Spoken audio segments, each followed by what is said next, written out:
Boom, and this is it. We're live. Welcome, you guys. It's Black Code Red edition number 4. Welcome to the show. It is I, the Sojourner, and my host here, Christian Whitfield, also known as what, Christian? Brooklyn G fellas, man. The Brooklyn G I fellas. need you to figure it out. I got it, man. I got it. I just don't like it. I don't even like to say it. I know. Welcome, You're a man. hater. Welcome. How I you hate doing? it. I'm doing good, man. How's your weekend? My weekend was good. A little different, a little busy, a little different, but it was good. I'm managing. I'm managing. Ain't nothing wrong with that. Yeah. My weekend was it was okay. It was kind of lazy weekend. I was wanting to go to the gun range and whatnot, but I didn't get a chance to go to the gun range. And yeah, we got to do that. I need to shoot off this 12 gauge. Yeah, that's the beautiful thing you got, man. I got to shoot one. I got to just go through just at least. I got 20 rounds. I love that thing. I just want 20 rounds. Just in when I put the banana clip in, and that thing do. That thing semi-automatic, and just go do. That's the act right there. Yes, sir. That make you act right. Big time. Ain't got time for all that racking. I just flip that switch from to semi and do my thing. Do your thing, huh? Clean the streets. That's it. I ain't got time to be racking the gun and all that other nonsense. So, I tell you what, that's one thing that makes this country great is that Second Amendment. Yes, sir. Second Amendment, the right to bear arms. Yes, sir. Right, shall not be infringed. Shall not be infringed. That's right. Thing. Exactly. People don't understand it. People still say, "Oh, on the military or something." What you talking about? Yes, sir. How do you protect yourself from the military if you don't have nothing? Because the military could be the ones coming after you. Who you telling? So you're supposed to have it in your household for anybody, foreign or domestic, that wants to run up in your house, on your land, on your property, and harm somebody or someone that you want to protect. You ain't got to be the loved one. It could be just another human being. It is about responsible gun ownership too. That's why you have groups like Maj Toure from Black Guns Matter. He's the guy who created that and started that. He goes around the country teaching anybody who'll show up. It doesn't matter if you're black or white, but it's primarily was centered around African American individuals, teaching them gun laws, gun safety, conflict resolution, things of that nature. So that's something that is a positive thing. It's a good thing. So shout out to him and all that he's doing and over at Black Guns Matter. All right. That's nice. We might see if we can get that brother online here. And I know. You need to try to get him, interview him and let him explain to everybody what he's doing and how they can be a part, how they can help and make it grow and whatnot. Yeah, that'd be real nice. Okay. Yeah. And that is what we're talking about tonight. Ladies and gentlemen, we got a great show for you tonight. It's that time of year where things are getting tough, things are getting ugly, and we're just going to have to get down and get ugly right with it. Part of one of the things we're going to talk about tonight, of course, is Donald Trump and the release of not the release, but the exposing of his tax returns. Yeah. And again, we're not even sure if there's actual tax returns, but we'll tell you what's been reported to be his tax returns. And we'll give you our take on that. Of course, you're always welcome to give your take. We do definitely welcome your opinion. Call the numbers 904-515-3733, 904-515-3733. So you can call in and be a part of the show. Or you can just text in if you don't want to talk or you're not able to call. You can just text in via one of our platforms and we'll get it. And we'll discuss what you're talking about. And we're on Facebook, we're on YouTube, we're on Instagram, we're on Periscope, we're on Twitter, and anything else pretty much you can think of. It's all Black Code Red. So we are ready. We're fired up and ready to go. We got less than 40 days to go to this election, Christian? Yes, sir. It's real close. I can't wait for it to be over, to be honest with you. I don't know if it's ever going to be over. I think election day is going to be like the fourth quarter. Because right now, and you listen, both folks are already saying, if I don't win, it's not going to be right. No, you got to listen. You got to complete at 100% point. This thing could last a while. It could last a while, depending on what craziness is transpiring and taking place in these different states, from ballot harvesting. We'll talk about that a little bit. To just general fraud overall. So we never know what's going to be really taking place and transpiring with this whole election going on. Yeah, it's gonna be crazy. So we're gonna be ready for it, and that's the purpose of the show, ladies and gentlemen. You tuning in. The purpose of our show is just to educate folk on the latest issues and on that aspect. But we also want to talk about, we get a chance of philosophical points. We want to talk about the meaning behind the meaning, so you can have a better understanding of what's going on. And we want you to share too, to help us with a better understanding as well. We don't know everything, never claim to be, never will claim, but what we do know is that we do care, and we're here to help out as much as we can, bring as much light to this darkness, because we want to get the best person in office to run our country. That's on the federal level, that's on the state level, and the local level, because like it or not, local elections count as well. That's where it matters. That's where it matters the most, in my opinion. Yeah, I agree with you. I concur. So let's get this thing started, right? Let's talk about, as always, the Jacksonville Jaguars. Now, those Jaguars, Christian, can I be the one to bring the bad news? Or you say that? You lost to my team, so no. You say that with no emotions, man. When you say the Jaguars lost, I need you to put your head down like this right here. They lost at home. Maybe put your hand over your heart. On Thursday night, the Jaguars lost. It was a terrible game. Now, last week, it was a good game. I thought it was a good game on my behalf. Because you don't know no better. You know, last week I said that the Jaguars won. They lost, but I was going to call it a win in my category because of maybe some sketchy coaching. I mean, some sketchy calls on the referee. But Thursday's loss, 31-13. There was no doubt about it. Jaguars took that L, and they earned that L all the way up and down. They looked terrible. And I don't know what it is. Maybe everybody has a bad day. Even Jordan had bad games. I don't know why you had to wait till Thursday night to see that they was terrible. They was terrible 2 weeks prior to that. You know what, hating is really not becoming. I'm just saying it was already terrible. Let the record state though that I'm a Jaguar fan, and I expect these Jaguars to do their thing, and I know they're gonna come back. We 1-3 right now. I mean 1-2, excuse me. 1-2. 1-2. It's not looking good. But we're gonna turn this thing around. Don't ask me how. I don't know if we got the talent to turn around, but I'm gonna keep speaking it. Statistically speaking, anyway. I've been saying this for years, so statistically speaking, I'm due to be right. That's the only way you can go is up. A broke clock is right twice a day. Come on, man. Come on. That's the only way you can go. Yeah, that is. So speaking of being right, do you think it was right for Trump's taxes to be released? No, if they are his taxes. Yeah, that's a good point. If they are, because supposedly they were individuals sources who had access to these tax returns, right? Yeah. Who released them to the New York Times, who the New York Times went and published some information from them, which is weird because you would figure that they would release actual photos of the tax returns themselves. Yeah. So what was it? You got bad. You got someone telling you something, and then you just put type of report and said, "This is what such and such told me." I mean, it's the silliest thing. To me, what it does is it helps Trump. How so? It helps Trump in the sense that we can finally go ahead and put a nail in the Russian coffin.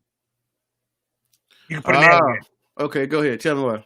So you've had since 2016, you've had every Democratic politician, every talking head on television. He's got something going on with Russia. Mm-hmm. He's maybe got something going on with China. He needs to release his taxes so we can see. So here you have these sources who got 10 years of my man's taxes. 10 years. 10 years. And then that not one part of that 10 years said anything about receiving money from Russia, taking money from Putin, taking money from China, taking money from anybody that would put him in a compromising position. So like I said, you can go ahead and put the nail in that. That's done. I never looked at it like that. Yeah, I never looked at it like that. They confirmed that. Yeah, if this is true. There's no way in the world that was there. Out of these 10 years of taxes, that wouldn't have been the story. Yeah. The story was he did tax avoidance. Really? Yeah. That's the story. That's the story? That's the story. I thought it was Russian collusion. I thought he was under Putin's Putin had him under his thumb because he was Putin's friend in the bed with Putin, and then he was Putin's little baby and had him in Putin's arms, and that's what I thought, and nursing him and all these other things. But that's not the story, really. It's tax avoidance. So, like I said, that's why I think it favors him because it closes that chapter. It closes that chapter of Russian collusion, in my opinion. Finally, okay. I never looked at it like that, but you got a point there. If you ain't got it off these 10 years, you're gonna never have it. Yeah. So then the other part you're talking about is, and the other part that it benefits Donald Trump in this sense is Hey, Mr. Sean Roberts, appreciate you watching. Appreciate you commenting over there. You said it's called hearsay. It is. That's all. That's all these anonymous sources. It's hearsay. There's no. We don't know who these sources are. The New York Times could have made this stuff all up, and been somebody working in their mail room and made this stuff up. Yeah, but let me an anonymous source. But so you give me the benefits. So again, when you give me these benefits, it's just based on if this is true. If it's true, like OJ said, if I did it. If I did it. But, if I did it. So like I said, the continuation to that is people say, looking at it and say, well, he only paid $750 in taxes. He didn't pay any taxes this year. Didn't pay any taxes that year. And I'm like, so? You know what else this story does? What's that? It forces Congress to look at its tax laws. To rewrite the tax laws. That's what it does. If you have a problem with Donald, they all do it. So what? They all do it. They ain't changing tax laws. They like these tax. They like these tax laws. If you have a problem with what Donald Trump did as a businessman prior to becoming president of the United States, and even during his time as, they say 2016, 2017, his time as president of the United States, if you have a problem with that, then that means you have a problem with the tax code. That means you don't have a problem changing it. That means you don't have a problem rewriting it then. Yeah. That's what that tells me. So if Nancy Pelosi has a problem with that, then that tells me Nancy Pelosi needs to have her Congress. She got 50-some days before the election, 40-some days for the election. Write a new law. Write a new tax law. Yeah. Write a new tax law. All right, let me flip it for you, though. This is on the other side. According to the New York Times, Trump paid no income tax in 10 out of 15 years, beginning in 2010. Then within the last couple of years, again, it said he's paid $750 in federal income tax. Now, this is what is really, it makes you say, wow, what's really going on? Because he claimed to be a billionaire. And when I was doing the research, when Donald Trump was first running for office, when we were trying to figure out, people ask him how much is he completely worth, or what's his total net worth? Right. He said $2 billion or $4 billion. He said it just depends on how he feels. This is literally said in an interview. He said sometimes he feel like he's worth $2 billion. The next day he might wake up and feel like he's worth $4 billion. So that's what he's worth. So I'm like, okay. That's a little weird, but that's not legal, but that's just how he feels. But having said that, this goes to show, or maybe it goes to what people want to realize or come to realize, is that maybe Donald Trump is not the winner that he claims he is. Because what he says, he's always winning. But these taxes say he's always losing. Because what they say is he's putting in more money than he's getting out of his businesses. And that's how he's getting the write-offs. And that's why he doesn't have much of a taxable income, because his income is really not that great because he's losing so much. But he comes across as he wins. The art of the deal, he wins. When he says, I'm the only one that's got the solutions to America. I'm the only one that can do this. I'm the only one that can do that. I win, I win, I win, I win. And then we see these tax returns, again, if they're true. This says I lose, I lose, I lose, I lose. And we're down to $750 in taxes. As I said before, $750 for a billionaire, that's not even a dinner for the family. You know, that's what can he do with $750? That's like somebody that's making $18,000 a year taxpayer, not billions. So, well, to people who would say that is, I would say, so what? It's like when people are looking forward to see his taxes, like, oh, Donald Trump says he's a billionaire, and then they happen to see his taxes, and he's only worth $800 million. You sound stupid. You sound stupid trying to make that comparison. Oh, he's not really a billionaire. He's only worth $800 million. Really? So people don't realize how dumb that sounds. But coming out of their mouth. But at the same time, why does he need to brag so much? Listen. So is it dumb, or is it dumb for him to brag when it can be found out it's not true? It doesn't. I can't tell you what he's worth. That's up to him, and that's none of my business. I couldn't care whether or not he was worth $3 billion or $1 million. It doesn't make me any difference. That's his money. I'm not a pocket watcher. I don't watch anybody else's pocket. I don't concern. But if he say he worth $60 trillion and come to find out he ain't worth $1,000, it makes me no difference. That to me, that's not important. That's minuscule, unimportant stuff that people who like drama concern themselves. No. Because I'm gonna tell you why I say no. I'm gonna tell you why. I tell you why I say no. Because you can apply for certain jobs if you are in a lot of debt. And if you're going to be the president of the United States, You got to put taxes for certain jobs, for mortgages, to be a mortgage broker, to be attorneys. Certain jobs you have to apply and show that your credit score. You got to show your credit score and all that. You got to show, because if you are in a whole lot of debt and you're dealing with money, you dealing with stocks and bonds, those type of things, anything to do with those transactions like that, it could lead you to be a little greedy or a little desperate and start doing things that you shouldn't do because you're starving for money. And you have to, a lot of places, check your credit. I know mortgage brokers. You get your credit checked. If your scores aren't good enough when you apply for the job, if your scores aren't good, you cannot apply to this job because they say you're likely to do something wrong to get yourself out of the hole you're in. Now let's take a look at Trump. Trump says he's got all this money, but evidently his taxes say something different. Trump says his taxes don't say that because you haven't seen his taxes. Okay, that's what I'm saying based on this. Yeah, I'm saying based on this. Someone says that they say. Yeah, I understand it, but you also said based. Yeah, but you also says this puts a nail in the coffin on the collusion. So again, it's based on if this is real. So I'm just right now basing that this is true. If it's not true, then of course it really don't matter. So this is just speculation, and as John Roberts said, it's hearsay. But if he is what I talked about this on a radio show years ago, when Trump was first coming to office, he refused to put all his businesses in a blind trust. Now, most presidents put their stuff in a blind trust. So that means that they don't know where their business is being done.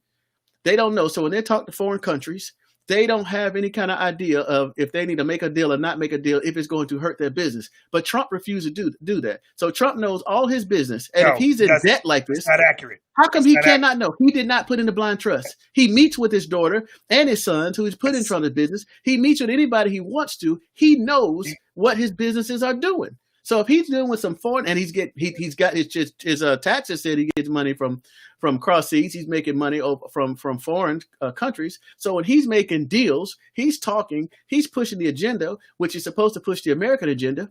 If he's aware that this decision could affect his business, could that sway him? I don't know if he's that type of person. I think he is, but I don't know for sure. But I'm saying that's just some added pressure that could be on his mind. And if he's in tax debt like it is, if he blows this deal with according to this report, if he blows his tax deal with the IRS, he's going to have to pay, I don't know, almost $100 million or something like that in back taxes. So he has a vested interest in making sure that his businesses are successful. And as the president, he has a whole lot of leeway in that. Well, yes, that's certainly the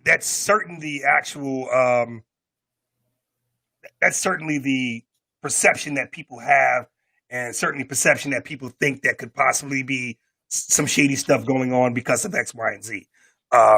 Sure. Okay.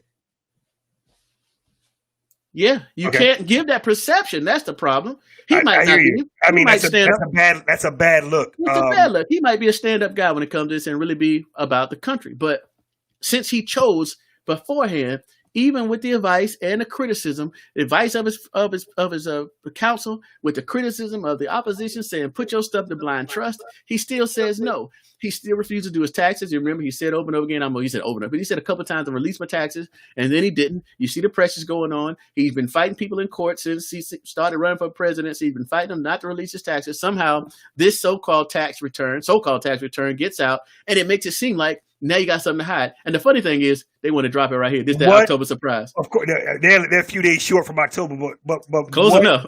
Yeah, very close. What does that have to do with policy? It goes with his credibility. It does not. It does. This is the problem that a lot of people fall into this trap of trying to hold someone to a standard they won't hold themselves to, and they won't hold other people to. They're just going to hold it to this guy. And again, don't get me here trying to defend it or I'm not. I'm saying what I say, but it seemed like you defended it. But go ahead. Because what you're saying is inaccurate, though. Okay, go ahead. You're talking about credibility, and my man Darren makes a good point. He says, "Are we talking personal or politics?" Obama said that people's past shouldn't dictate their future. If he makes good policy, but he has bad credit, does that change his policy? He's not a Trump. Mr. Grant's not a Trump fan. Of course not. That doesn't change his policy. But I don't care what Obama said, because I don't agree with that. I'm saying people can change, but I'm saying they can make a policy. But what you just said earlier, and we both agree, is bad optics. Oh yeah, absolutely. So he could still make some good policies. But there's no law that says he has to do that. Exactly. So it's up to the individuals to look at it and say, that's bad optics. I don't like it. I'm not going to vote for you. Okay, whatever. Move on. So, but don't make it seem like it's some kind of federal crime that's being committed or some kind of law. It's not a crime. Yeah, and this thing does not say the law of public opinion. And that's an important law. That is important because he won our public vote. And we talked last week because he won in 2016. But we talked last week. Important because he won in 2016. But 2016 they had his tax returns, and 2016 they didn't have 3 years of Trump to go by and to scrutinize and policy. That's why it's not going to matter. It does matter. We agreed last week that policy doesn't matter. Are you telling me that what the New York Times released is important? Yes, it's important to the average voter. The average voter sitting on, I'm not talking about the individuals, the people who hate Trump, hate him, ain't going to vote for him. The people who like Biden. It's for the swing. It's for the swing people. Individuals are sitting on the fence. This is going to be crucial. Who are still undecided. Do you honestly think they care about how he was structuring his taxes prior to becoming the president of the United States? You honestly, with a straight face, think people care about it? I give my answer. What is that? It's complicated, but not. They don't necessarily care about it. They don't give two damns. Let me finish. But if you spend those tax returns with a good Democrat commercial, they'll tie together and say Trump is bad. True that. That's it. If this information, you can say, okay, $750 in taxes. I would like just to pay $750 in taxes. I pay more than that in taxes. So that I'm kind of like, I need, like you said on Facebook earlier, I need his account. I'm fine. His accountant, baby. I need that brother there. That he knows what he's doing. Listen, wait a minute. Again, remember if this stuff is true, but $750 and you're supposed to be a billionaire. Okay. I want that because I pay more than that. I'm nowhere near a billionaire. All right. I'm not even, no, it's like no. So, but coming back to it. But come back to it. That's what you're saying. What if you gonna look for it? If you're looking at swing people, if you look at what Democrats are looking for, a lot of folk don't like Joe Biden. So, and they know that. A lot of black folk don't like Joe Biden, and they know that. But we know what one thing that people hate and what's being built around here is rich folk getting over. And they're gonna paint this as this rich man getting over. I've seen it all over Facebook, plastered. He only paid $750, and I only make $40,000 a year, and I pay more than that. Blah blah blah blah. So. If you paint it right, he's going to lose a lot of votes. No, if you paint it, you can't really paint it because he told us this in 2016, debating Hillary Clinton. What did he say? I use the tax code to my benefit. But everybody does that. But nobody knew this much benefit. Hey, you ain't supposed to. Ain't none of your business. Okay. Well, he said it's going to be your business because he said he's going to share it. If he shares it, great. If he don't share it, Okay. But again, with the class warfare that's been spun, can you see how this could be pushed against him? No. Well, can I see how this can be pushed against him? Yeah, with class warfare. Can somebody spin around? Look at this rich guy. He's this billionaire. He's a Republican. He's a racist, rich white boy. And here he is again, putting his thumb in your face, his finger up in the air, and saying, bump you guys, you broke, you know what's. I'm a billionaire and I'm paying $750 in taxes, and you a hardworking single mom with a couple kids and you paying more than that. Ha ha ha. So what did I just tell you though? He still broke them because now what does it do? It forces you to change the tax code. It forces you to look at the tax code. If you hate him so much, he is so wrong and optics is so bad, you are now required to go and look at the tax code and say, I'm going to change the tax code. Maybe. Because if you don't do that, then you're you're a bigger hypocrite than someone who's actually using it to his advantage. So if you have a problem with him using it to his advantage, change it. If you don't want to change it, shut up. It's either or. Maybe. And we got to stop letting individuals get away with double talking us on the federal and state and local level, double talking us. They hate it. They hate it so much, but they'll never pass a law. They'll never change the law. Oh, but we just hate it. You don't hate it. You hate it that someone else that you don't like is using it to their advantage. That sounds good. That sounds good. But here's the flip side. I've also seen releases, again, not verified, where other people is paying taxes. Right. And you got other jokers like Biden paying hundreds of thousands, $300,000 in taxes. Other people paying a couple $100,000 in taxes. So, and they're not as the billionaires that Trump claims to be. So if Joe Biden says, look, man, I paid $325,000 in taxes and Trump is paying $750,000, you can spend that, especially if you can't even prove it one way or the other, which it can't be proven, it hadn't been proven yet. You can spend that and say, look at this guy. I paid my fair share, $325,000 I paid in taxes. Why didn't Trump do it? He makes more than us. So the tax laws don't necessarily need to be changed. I think Trump is a crook, and we just can't really get to it because he's not really going to release our taxes. I'm spinning it. Trump is a crook. Somebody let this go. We found out, and he's a crook. Only $750 in taxes. There's no way that he should have paid $750,000. I'm Joe Biden, and I do my taxes fair. I hear my taxes. I made a whole lot less than Trump, and I paid $325,000 in taxes. There is no way an accountant could drop his numbers that well and not be a crook. So you don't necessarily have to change the tax code. You could just make Trump be a crook and say the tax code is fine, so you can keep benefiting from it. But now the only reason why it looks like that is because old Donald Trump, who's the rich guy, who's the white guy, who's the racist, who's the xenophobe, who's the homophobe, who's the sexist, who's the liar, who's the bigot, who's everything else, and he's also a cheat. Here he is again. He got caught. Put me in office and I'll take care of all this. Get rid of Donald Trump.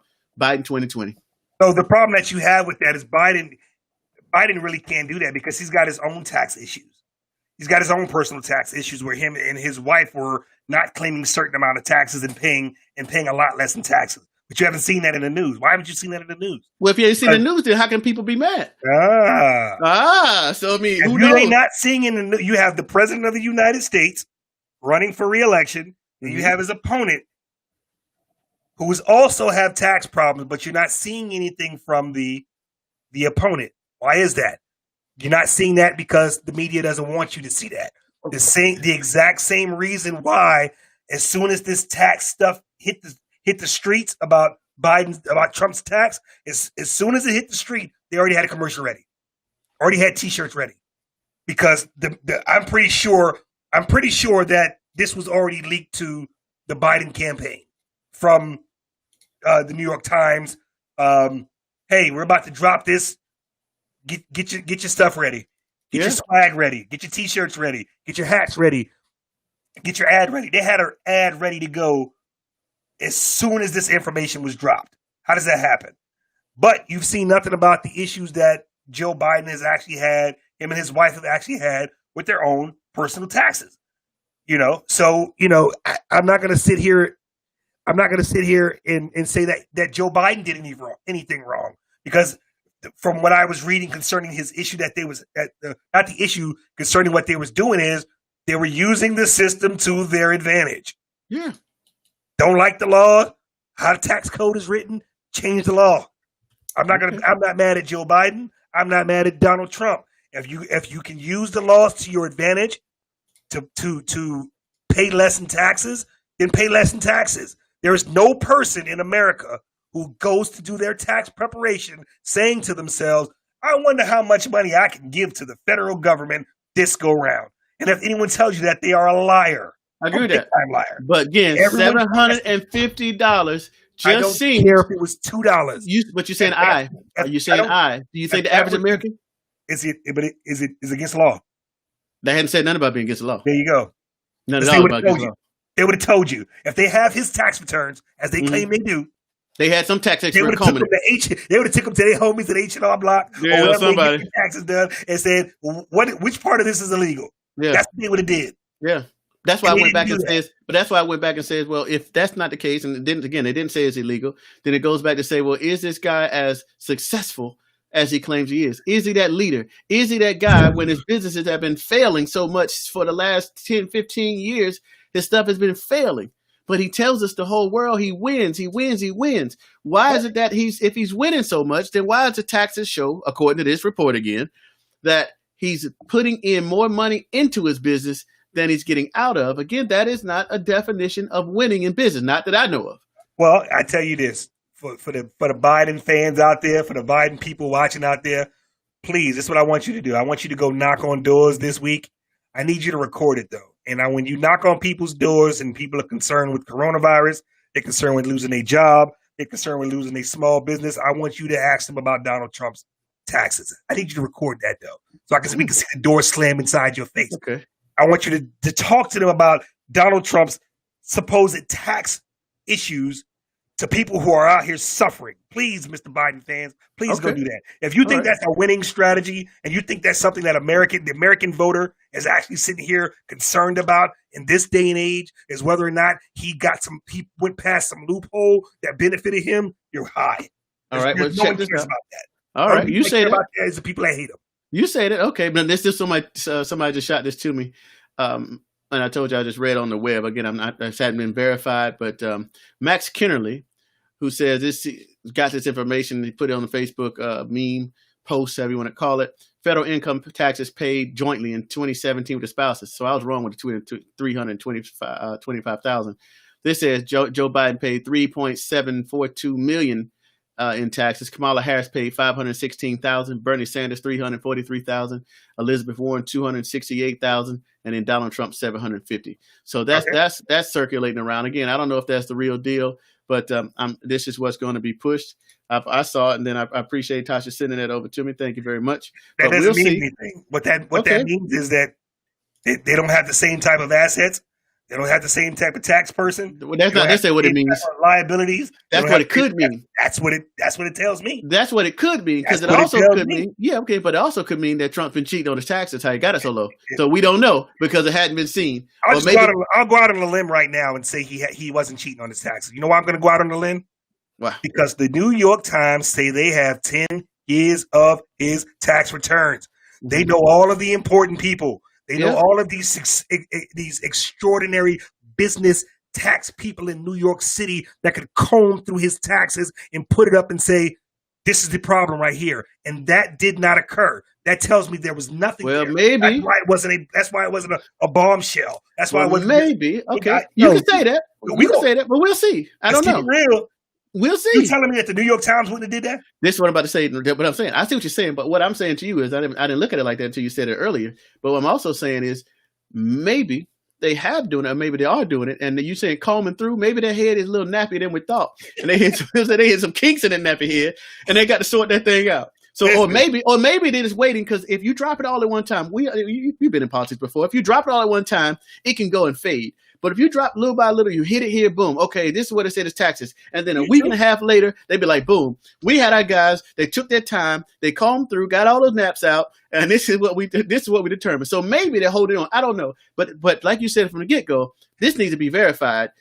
If this even is this stuff, and we could just be talking just to be talking, But it still is not a good look for Trump right now. So, but if it comes out not to be true, it's really going to be a bad look. It's going to really be a bad look for New York Times for sharing this stuff. It's really going to show their bias. I'm not going to say it's not a good look for him.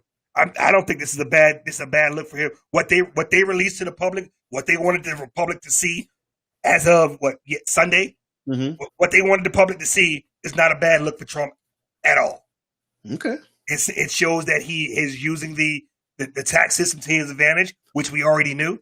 It's showing that people who are in charge of the House of Representatives, they don't have the backbone and the balls to actually change the tax law and come up with a new tax proposal, tax code here within the next 40 days, 36 days. We know that for a fact. It also shows that he had no issues or no dealings with Russia. So if they have more to hold on to, and they're coming up, they're expecting come out with a second bombshell. This was a dud. This didn't confirm anything. All right, we got to push on to the next thing. I'm going to say one thing here. That is one way to interpret it, but could it also be interpreted because those other guys are paying $3,500,000, all those things? That wouldn't they Trump's tax folk be advertising to them too, and like, yo, I can get your taxes really done. How is it that Trump is the only one that knocked down $750 in taxes, and other jokers are paying millions or hundreds of thousands of dollars? Easy. So let me tell you, it's easy. But they're not the other people that can get. If you can take a billionaire and knock him down to $750, you can't take a couple millionaire and knock him down to nothing. That's why I just told you it's easy, and that's why people should stay out of other people's businesses and out of their pockets. Okay. You don't know what his assets are. You don't know what his liabilities are. You don't know what his deductions are. You don't know the things that he needs, that he has at his disposal to put on or take off of his taxes. Everyone's income isn't the same. Everyone's liabilities isn't the same. It doesn't matter whether or not how much money you're making. Everyone's stuff is not the same. Okay. So that's why people should stay out of other people's pockets. Okay. We're going to end it right there. And we're going to, we'll keep you guys abreast, and you guys keep keeping note. And of course, as stuff progresses, anything come out new, we definitely gonna talk about it because we want to get the information out. We want to get the most accurate information out. But we welcome you guys to share with us. We definitely welcome you guys to do the research. And as this stuff comes out, just stay on board. Just stay on board because again, it's gonna get ugly. It ain't even ugly yet. It's gonna get ugly. You know that, don't you, Christian? Oh yeah, we got 30 some days. It ain't nowhere close to not being any more ugly. It's gonna get super ugly. It's gonna get real ugly. Yeah, because Trump will talk about your mama, your daddy. Trump might be on there ranking the way he do people, but we'll see. Let's get on. Oh, speaking of getting ugly. Speaking of getting ugly, did you see the plan that Trump has for America, for Black America, I should say? I did. Okay, and what's it called? The Platinum Plan. The Platinum Plan. Ooh, some people like to call it a Black Agenda. The Black Agenda. Now, Black Agenda. I say ugly because people are fighting that. When that came out, Trump's like $500 billion for Black folk and this and all this other stuff he's saying. I posted that on Facebook and folks started attacking me like, "Oh, he'll never do it. He'll never do it. He's a liar. Everything that comes out of his mouth is a lie." All kind of stuff, right? And so I'm sitting here thinking, well, if he's that liar, why didn't anybody else, Donald Trump, besides him, like Joe Biden and President Barack Hussein Obama, why didn't they come up with such a plan to help us out, Black folk? Because they had a plan to help homosexuals out. They had a plan to help Native Americans out. Mm-hmm. They had a plan to help illegal aliens out. Mm-hmm. But nobody had a plan for folk that look like me and you. And I'm just wondering, if he is such a bad guy, then why is it that the other folk are not doing as much as he is for the people that he supposedly hates? I don't know. I don't know. And the other people say, like one guy was like, I wouldn't take no money from Donald Trump. I don't take no money from somebody I don't like it. It's just to go into my conscience. And I'm like, this ain't your money, man. He's pledging tax dollars. And if you pay taxes, then that's your own money. If you refuse to take your own money because it's basically like this is his oppressor, you don't take money from your oppressor.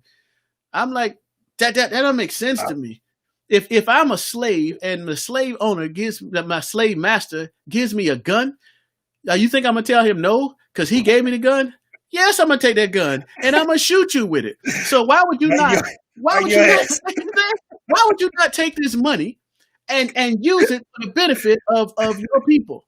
That's the same thing that happened when Trump offered money to Chicago when he first came in office. I'm gonna get the black leaders together. We're gonna figure out what's going to Chicago. I'm gonna shoot you some money, whatever you need. Get together and let's talk and let me know what you need. And what people got mad. People like D.L. Hughley got mad. Don't take this money. Don't take this money from this racist. Don't take this money. And all these parents are still losing kids every weekend.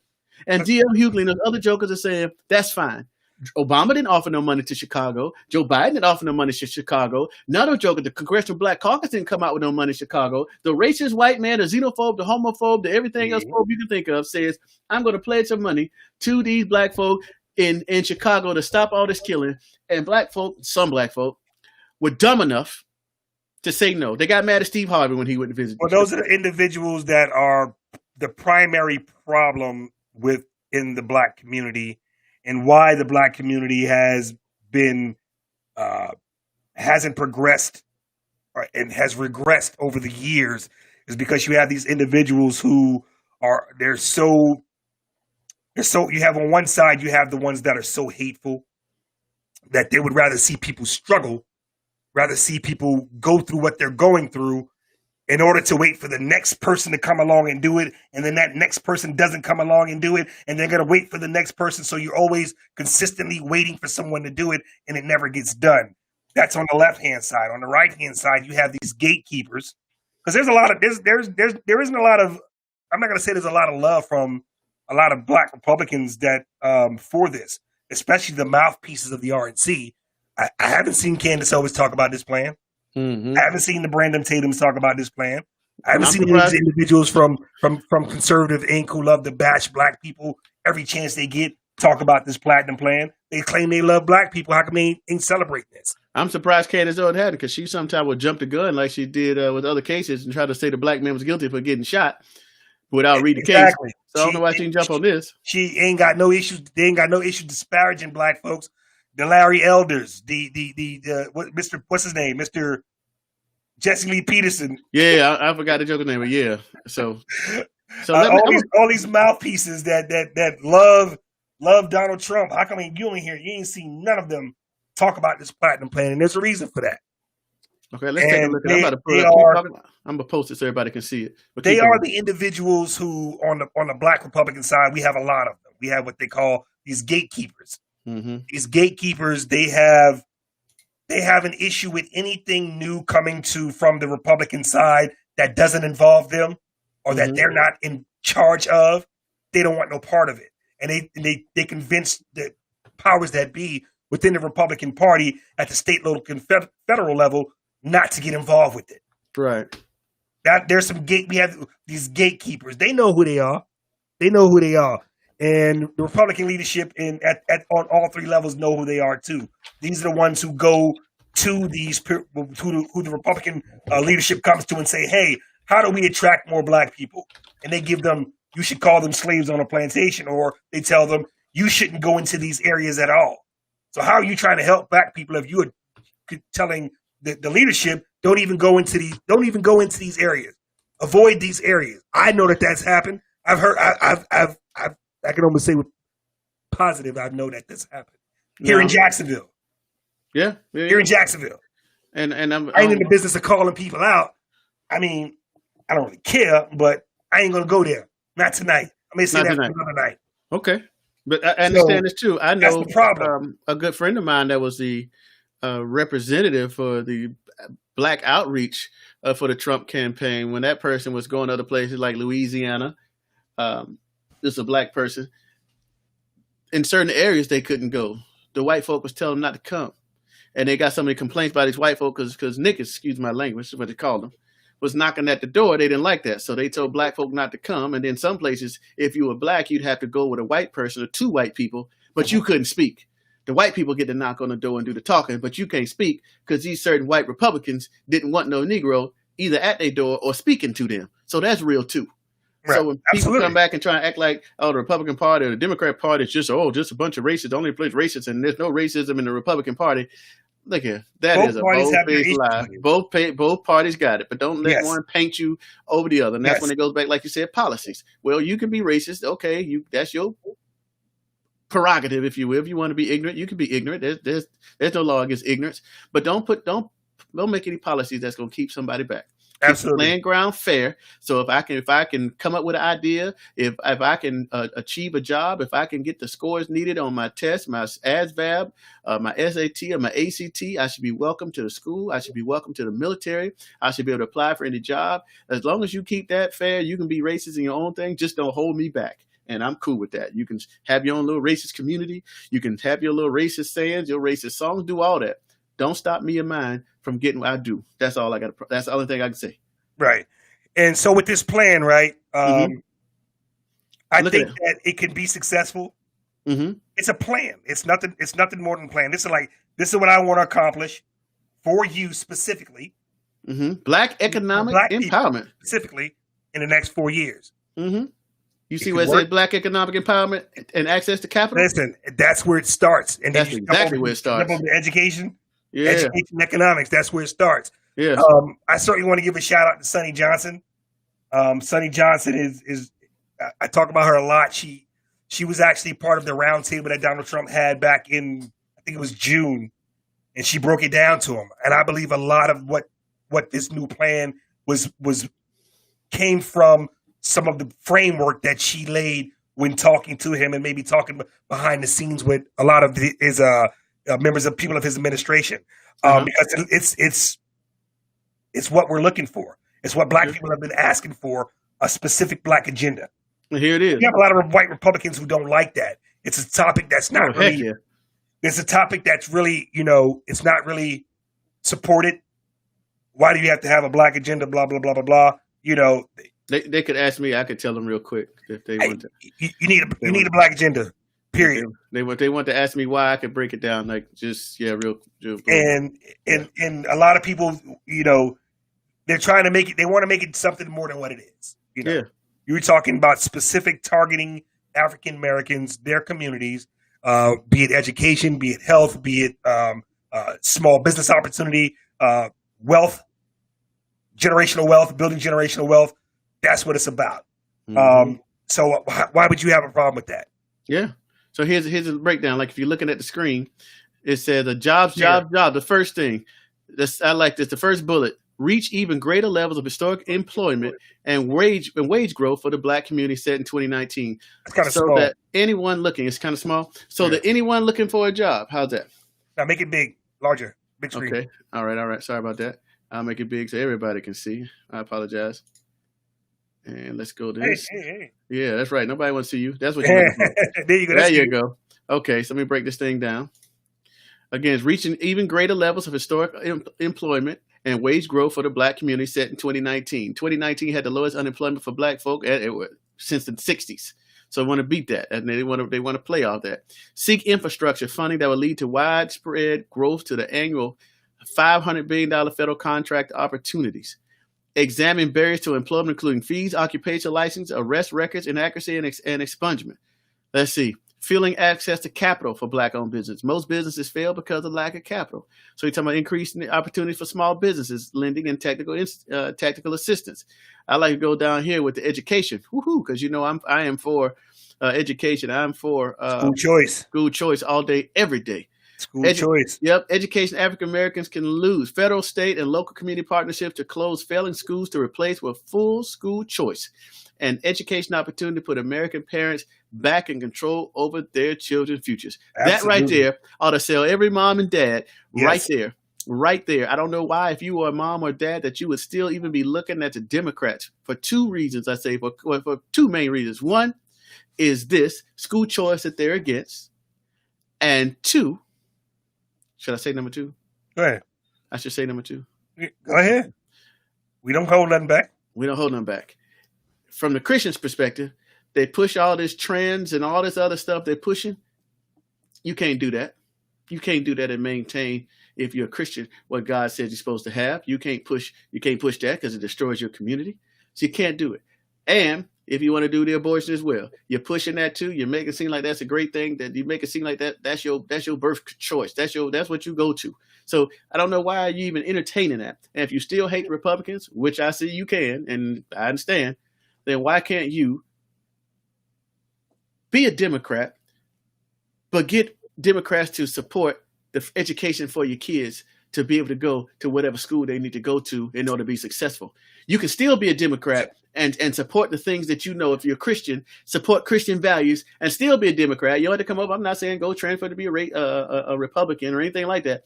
But why can't you hold up your own values? Why do you take some of the stuff you don't like and then keep all the stuff that you do like and try and lump it all up like you just got to take it? This seems like it should be a la carte if we're doing politics. Republicans do the same thing, but I'm just looking at this right here. So Mr. Rahman Johnson made a comment, said, there are no specifics here. This is hyperbole. This sells nothing. Have you really read this missive? Oh, thank you for tuning in, Rodman. Thank you for tuning in, Rodman. We appreciate you tuning in. So, again, this is what people call a plan. Mm-hmm. This ain't something that people said was etched in stone.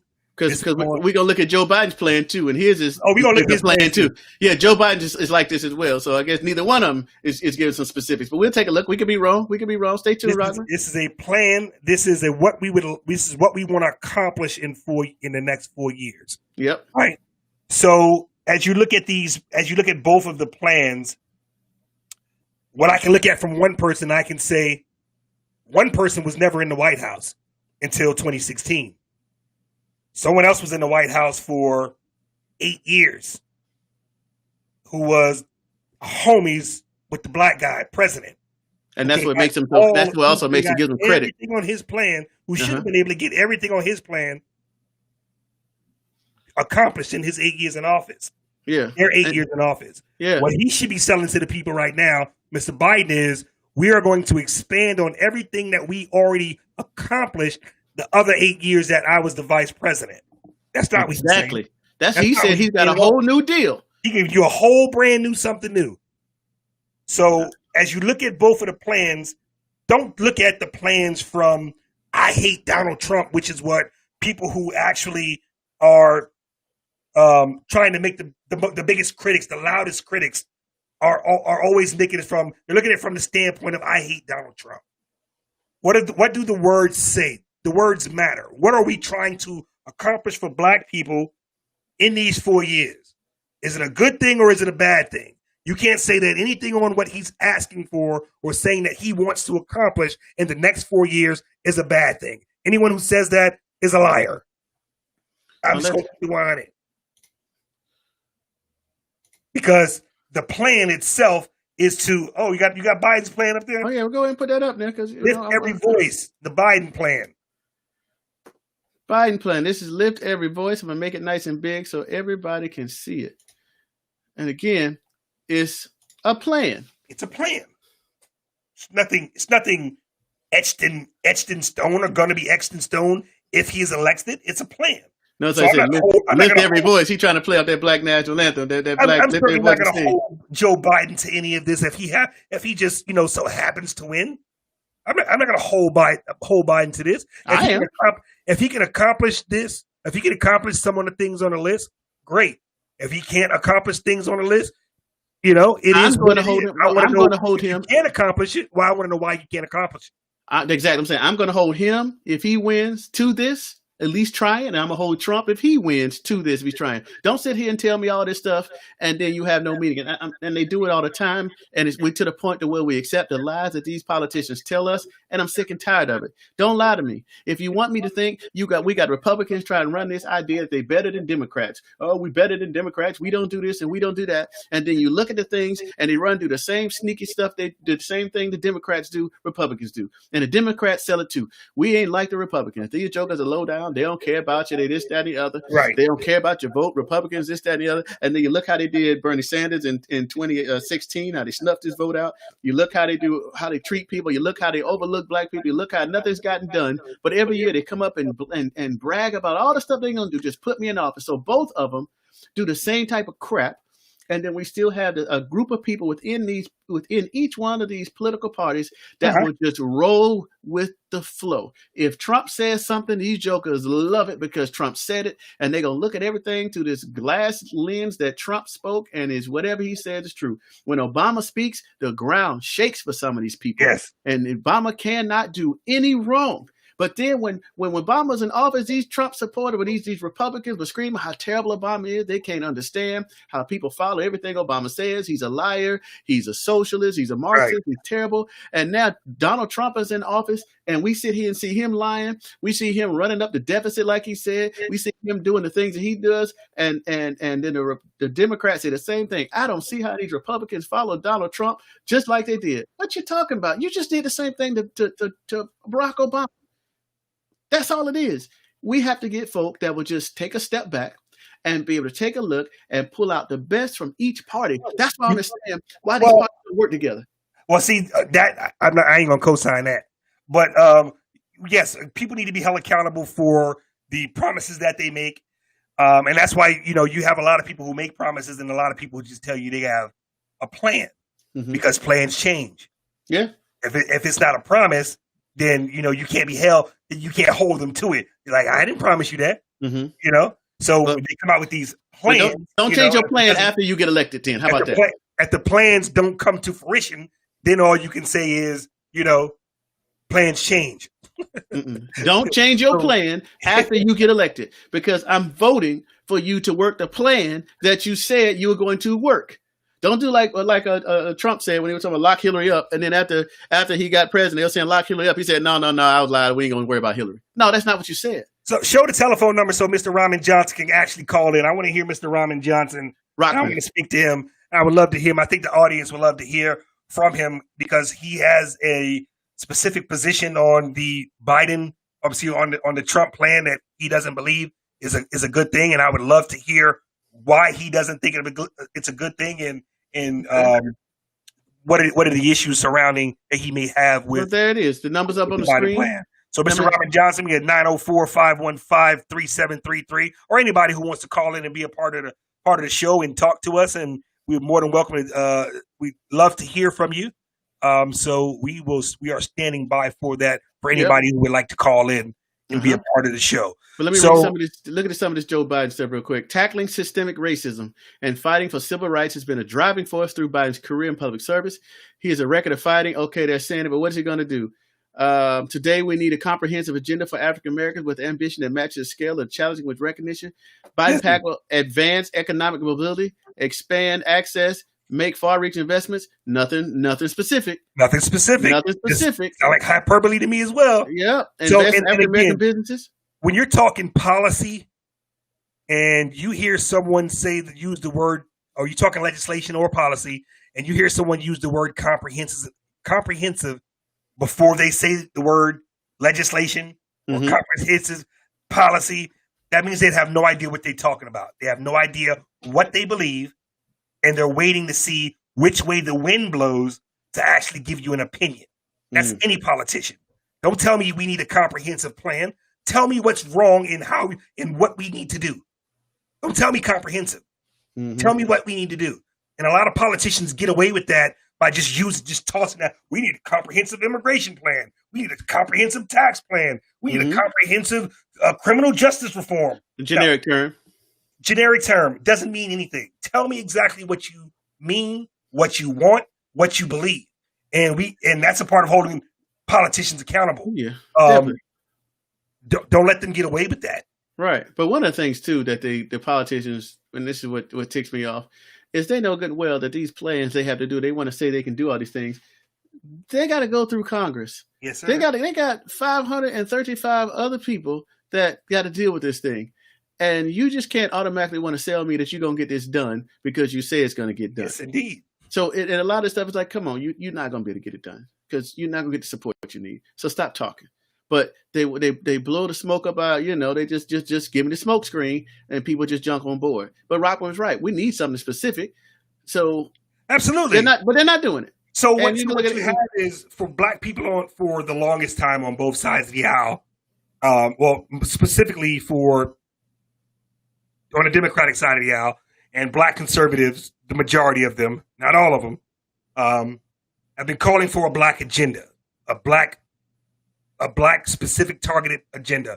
A lot of people have done things a lot of presidents have done things for black people. They won't come out and call it a black agenda because they just don't want to offend, or they don't want to alienate some of their other type of voters, some of their white voters. So trust me, Trump is getting a lot of pushback on this from white Republicans. Yeah. And he's getting a lot of them are not on board. Me personally, I don't believe that the RNC is on board with this at all. Okay. Oh, we do got a phone call coming in. Okay, I'm gonna go ahead and shut this off so we can see what's going on with the live call. Hello. Thank you for calling Black Code Red. It's Mr. Robin Johnson. Oh, press that one button. Press the one button. Okay, I sent the caller's voicemail. Oh. You hit it wrong, Christian. Right, we'll call back one more time, please. And we bring you on board. We'll bring you on board. Just call back one more time. All right, so just hit that one button and we'll be good. As I was saying, though, when we look at these agendas, again, I'm not trying to tell you who to vote for. That's not my job. I come up with my own conclusions. You grown. Come up with your own conclusions. Don't listen to me. But what I want you to do, if you would, I'm going to ask you to do this. So analyze why that when we see all the complaints that come through, I hear it coming through. I'll keep talking while you do that part. Why is it that the Democrats and Republicans don't work more together to serve the people? That's what I want to know. Mr. Johnson, you there? There we go. Gentlemen, hey, how you doing? Welcome to the show. Welcome to the show. We appreciate you calling in. We certainly appreciate your opinion. Some of the chats that you were saying. We wanted you to call in so that way we can get a better understanding of your position and some of the way you felt about it. But before that, now this is Rockman Johnson. I'm gonna give Rockman Johnson a proper. Can you hear me, Rockman? Okay. Yeah, I want to give you a proper introduction. What is the proper introduction? I'm just a guy. I'm just letting you know, ladies and gentlemen, this is Rockman Johnson. He's been on the scene for a long time. I met Rockman Johnson, I don't know, in the 90s. We were doing acting a movie together. We were on the set of a movie together. Rockman Johnson's been active in politics for a long time. He's a professor at EWC. He's a journalist. He's been on Nickelodeon. He's at TV shows. He's an accomplished actor. He's accomplished in the political scene. He's a host. He's an author. He's a poet. He does a whole lot in the community, and he's very involved. He's kind of like the opposite of me in a whole lot of ways. When we talk politics, he has a differing point of view in a lot of stuff. But I can attest that I've been knowing this brother for a long time, and no matter what he says, when we disagree, and we disagree a lot, I know he loves people. I know he wants the best for them, and so do I. We just look at it from different points of view. So I appreciate him coming on the show. And go ahead, Rockman. Is that proper enough? Frederick, just allowing me to come on is proper enough, man. You know, it is a mutual admiration society. What folks don't know is we were actually, and you're an actor in your own right, an amazing actor, and we have put together. Thank you very much. Today, Malcolm X and Martin Luther King, a debate, and you wrote an amazing show, and that's thank you. Part of it. And yes, so thank you. To make it happen, but I'm hoping that we can recreate that script. In fact, you know, I was going through some things and found the script the other day. So, okay. Well, actually, I co-wrote it. It was me. I co-wrote it with Kathy Taylor, and I talked to her and said we can get this thing back going. But it is that time to get it going. And Rockman plays. He played Malcolm. He played Martin Luther King, and I still have some clips. You want to see a man go to work and get into it and become Martin Luther King. I thought Martin was with me. Honestly, all jokes aside, I got clips of the man doing his work, and this guy does his thing. But okay, that's the real deal. But I'll talk to Kathy and see if we can get this thing going. I want to tell you. I want to preface this by saying I'm not one of the undecided, but I am looking at it as objectively as possible. And one of the things you said earlier about me being a journalist, that's where my classic training came from, journalism. So I'm trying to look at this as more of a storyteller as opposed to being a partisan political operative or something like that. And as I look down in the Biden plan, right, as I look through it, there are some initial, the Biden plan for Black America will, I mean, it lists some things. But as I go further, and I look into it, it says specifically, Biden will extend the program. I'm looking at it right now, the State Small Business Credit Initiative, now lending each $1 billion in SBCI funds. Biden will extend that program to 2025 and double its federal funding to $3 billion. There's a specific thing right there. As part of his plan to reinvest in the community, it says specifically what dollars he will give as you go deeper into the plan. That's just not something I see in the Platinum Plan. Okay. Go down, initially it's almost like having a paper or whatever with a preface. But as you dig deeper into the plan and go down, there are specifics here on what the proposal says, what kinds of cuts will come, what kind of specific funding will come.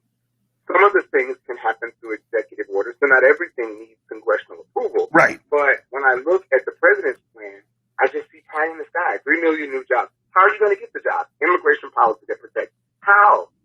Those things aren't specifically outlined in the Platinum Plan. All right, I'm going to pull that up. No, you're 100% right. Those things aren't specifically laid out. And again, there is no. I'm certainly not looking at this from the standpoint of it's something that's perfect. It's something that is going to get accomplished, and it's something that's going to be done 100% to the tilt. But at the same time, it can't be dismissed as something that's bad for Black America, as it's being pushed out by the Roland Martins of the world. How this is just a horrible day for Black Americans because this Platinum Plan isn't going to do anything for Black America, which is completely nonsense. And I don't see dissing anything. As someone who is an academic, and I want to look at everything and give it the best look that I can. But all I'm asking, I'm not saying it's horrible. Those are some great ideas, but anybody running for an office that big in the land should have some. Again, I'm looking at better and cheaper healthcare. What does that mean?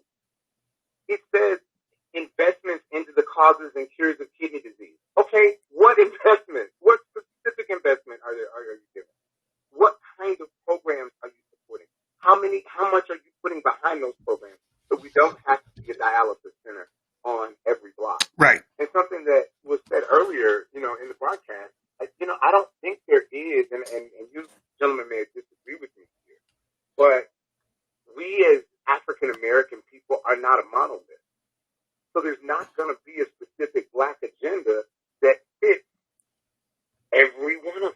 But according to Donald Trump, but according to Joe Biden, we are pretty much the same. Absolutely. There's no way you can have the agenda though. Like I want you to tell me, as I've had this debate, not just with you, but with other people who are like, well, someone else told me, a gentleman, I won't say his name, but a gentleman who's active here in Jacksonville, and he was like, well, what has Barack Obama done for black people? And the last time I checked, President Obama was the president of the United States of America. You can't. You're right. So then, but the flip side of your argument, I agree with you 100%. He was the president of the United States of America, right? Yeah. So then there should be never anyone asking anybody, what has Trump done for black people? Well, he's the president of the United States of America. But that's not the courtesy that's afforded though. Yeah. I for one will never ask that question. Right. Maybe not you specifically, but that's always been the argument is whenever you say, well, what did Barack Obama do for black people? They say, well, he was the president of the United States of America. But they always try to fall back to, well, what has Donald Trump done for black America? However, even though he was the president of the United States of America, I will say that he has done from my work with him and the initiatives that he created and the work that he's done, he did more than other people who occupied the office before him. I wouldn't doubt that. I certainly don't doubt that. I certainly don't, because let me tell you, one of the things that President Trump did, and I'm not saying this to diminish President Trump at all, but I was pretty disappointed. I was very involved with President Obama and the My Brother's Keeper initiative. And whether you like it or not, it was a great initiative that helped because, and maybe you disagree, maybe you agree, I don't know, but we have so many things for black girls. Black girls rock, black girl magic, and we want to push girls forward. I don't want to take anything away from our wonderful, amazing black women. But in many ways, black men are just kind of meant to, or told to suck it up. You can't cry. Yeah. We're never telling each other. We don't tell our sons we love them. And I mean on the aggregate. I'm not saying you gentlemen, but on the aggregate. We don't tell our sons and nephews and cousins and little brothers, I love you. So, we don't give them the emotional support that they need. We don't allow them the space to be vulnerable enough, because vulnerability is where you conquer fear, right? So that they can challenge the status quo and be bigger and greater and better. And so by Barack Obama creating the My Brother's Keeper initiative, it gave black men another clearinghouse, but a clearinghouse that we never had, where we could come together as black men and support black men and push young black men forward. So I've never seen anything like that happen nationally. And then the day that Donald Trump was elected, at 12:01, when he took the oath of office, the My Brother's Keeper website was immediately. Okay, so let me say this. I agree with you 1,000%. 1,000%. The My Brother's Keepers program was something that should have been pushed, sustained, and expanded under the current administration. And it was a failure on their behalf to do that. It was a good program. As far as I know, it hasn't been discontinued. The city of Jacksonville hasn't. Government program. Say again? Like the President Obama had it as a part of as a White House initiative, right? Like the initiative on HBCUs and other initiatives. And so it was discontinued as that kind of initiative. Right. So yeah, of course, communities like the Obama Foundation still very supportive, and they've created their own thing. So communities, like you said here in Jacksonville, have their own thing. But here was something that was saying that, hey, here's an underserved part of the population. Let's help them. And the first thing that they did was get rid of it. Well, yes, and like I said, that was their fault. They were wrong for that. That's an ultimate fail on their behalf as far as trying to keep something that was a positive thing during the Obama administration and bringing that on and expanding on that. But since he has been in office, this is where we have to be 100. This is where we have to keep it real. You should not need these cities should not need the president of the United States from a different party to have maintained that. Should he have? Yes, he have. You don't hear about the My Brother's Keepers program. You don't hear about that from even in the communities that have Democratic leadership or Democratic mayors, and they're not doing any My Brother Keeper program. Why did they shut it down? Well, the program was a national initiative. And right. So I won't say that communities like right now, and let's take an example, our community, the Jacksonville Urban League, which is, kind of been at the forefront of community effort. Right. Is doing programs like that. But what I'm saying, here's the first time we had a national coordinated effort. All right, I know Chicago, and I'm just telling you, I don't travel as much as I used to, obviously, pandemic, but I know Chicago, even under Mayor Rahm Emanuel, had a similar type program that continued its thing. But what I'm saying is it was a program that linked, not saying it can't, right. Not saying that it shouldn't, but there was a beauty and pride in this of them saying, hey, and it's okay for us to link these groups and people together. Where it's almost, here's the thing, it was like, it made it kind of okay to be a nerd. Right. My fraternity brother, who involved me in the program, has a PhD and something real smart. He was like the technology czar for the Obama administration, right? And he did something, whatever, with them real smart. And so, what's coming up, there was this thing about, being smart. And one of the reasons he was involved in the program is to not only spur young black men to say, hey, it's okay to show that you have this prowess in science and math and technology and engineering and all these other kinds of intellectual related career fields. Right. And I'm not saying the cities don't have or community organizations, or me and you don't have a responsibility, and that we should do, and I do myself. Right. I'm a friend of the teacher. I'm in classrooms mentoring. I do it as a part of what I do as a professor, but also as part of my belief in what I'm supposed to give to the community. But how amazing is it that the most powerful office in the world says that you undervalued, marginalized group that has been so since the formation of this country, we see. Right. That's all. We see. That's huge, man.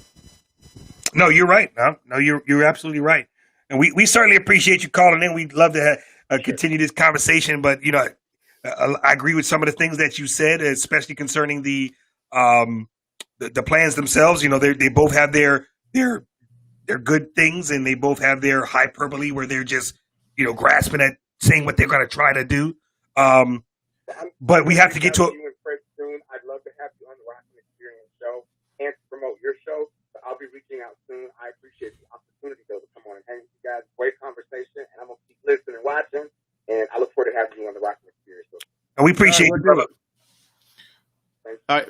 Appreciate that. When Rock was talking and pulling up the information, getting stuff, and again, my Brother's Keeper was a great initiative, and just as he said, it should have been perpetuated on through this current administration. But as you said, Christian, doesn't mean it can't keep going on, and we should go ahead and get it going. But it goes back to show, and it goes back to people say, why would you stop that, President Trump? I mean, it's what it's doing. It's helping the people that are marginalized. It's helping people. It's building the country, because if you build in the family structure, then that's less crime that you're worried about. That's less drugs you're worried about. That's better schools. That's better education. That's better jobs that we can be built. That's more technology we're doing. So it's a win-win all the way around. Absolutely. When it comes to that.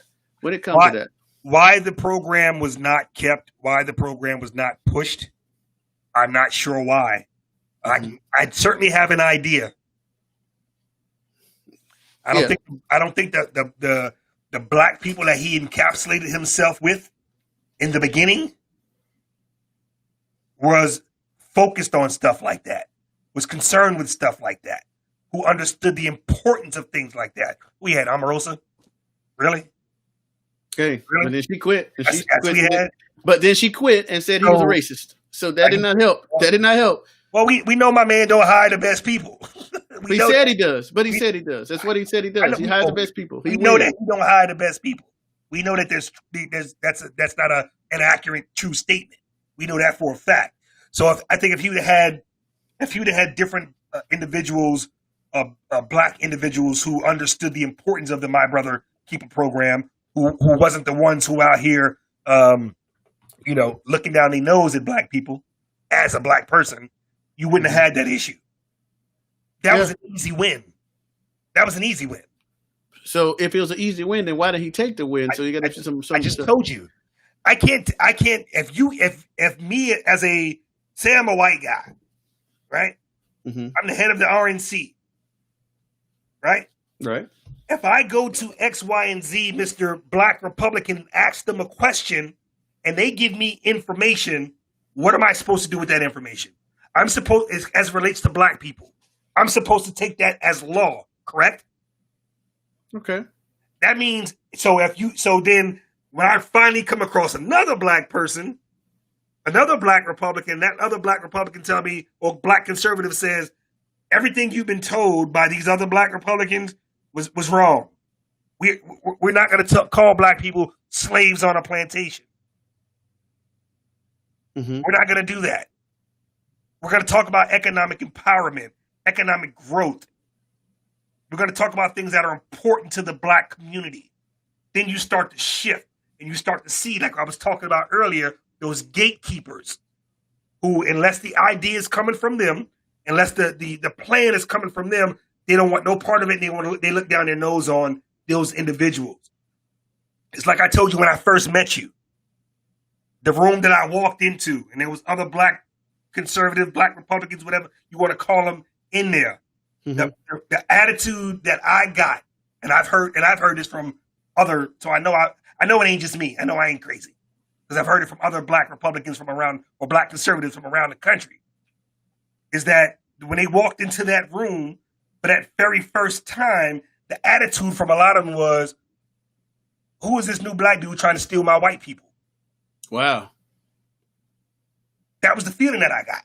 And like I said, I know I ain't crazy because when I talk to other black Republicans around, or black conservatives around the country, and I tell them that, they're like, that's the exact same. I felt the exact same way.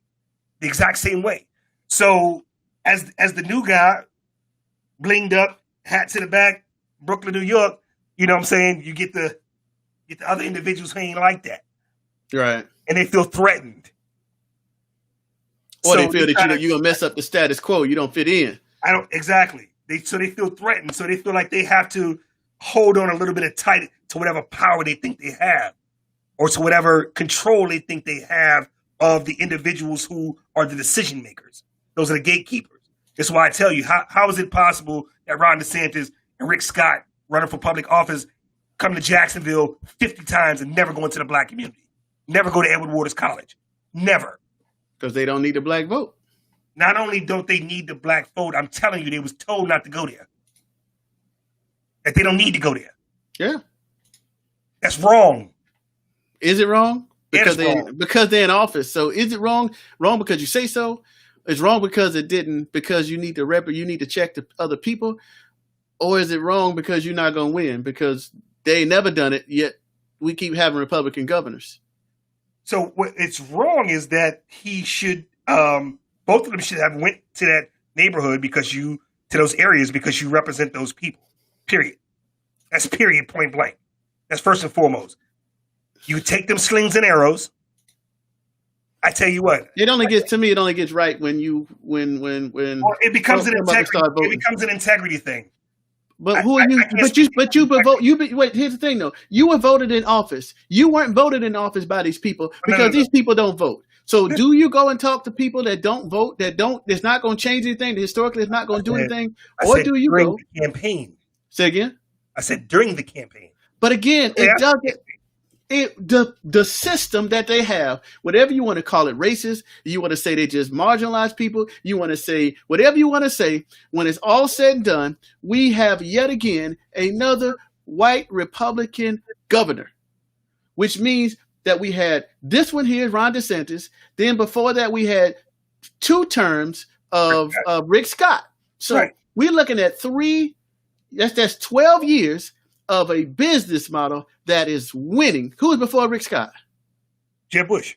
Jeb Bush. So that's another 4 years. So we're looking at 16 years of a process, of a program that says, do this behavior and you win. You say what you need to say when you're running for office. You don't really do anything for black folk or go see them. But guess what? You still gonna get the vote. You're still gonna be a Republican. You still gonna be the governor, and you can still do what you do as Republican governor. That's what it says. So you can argue that it's not right. Okay.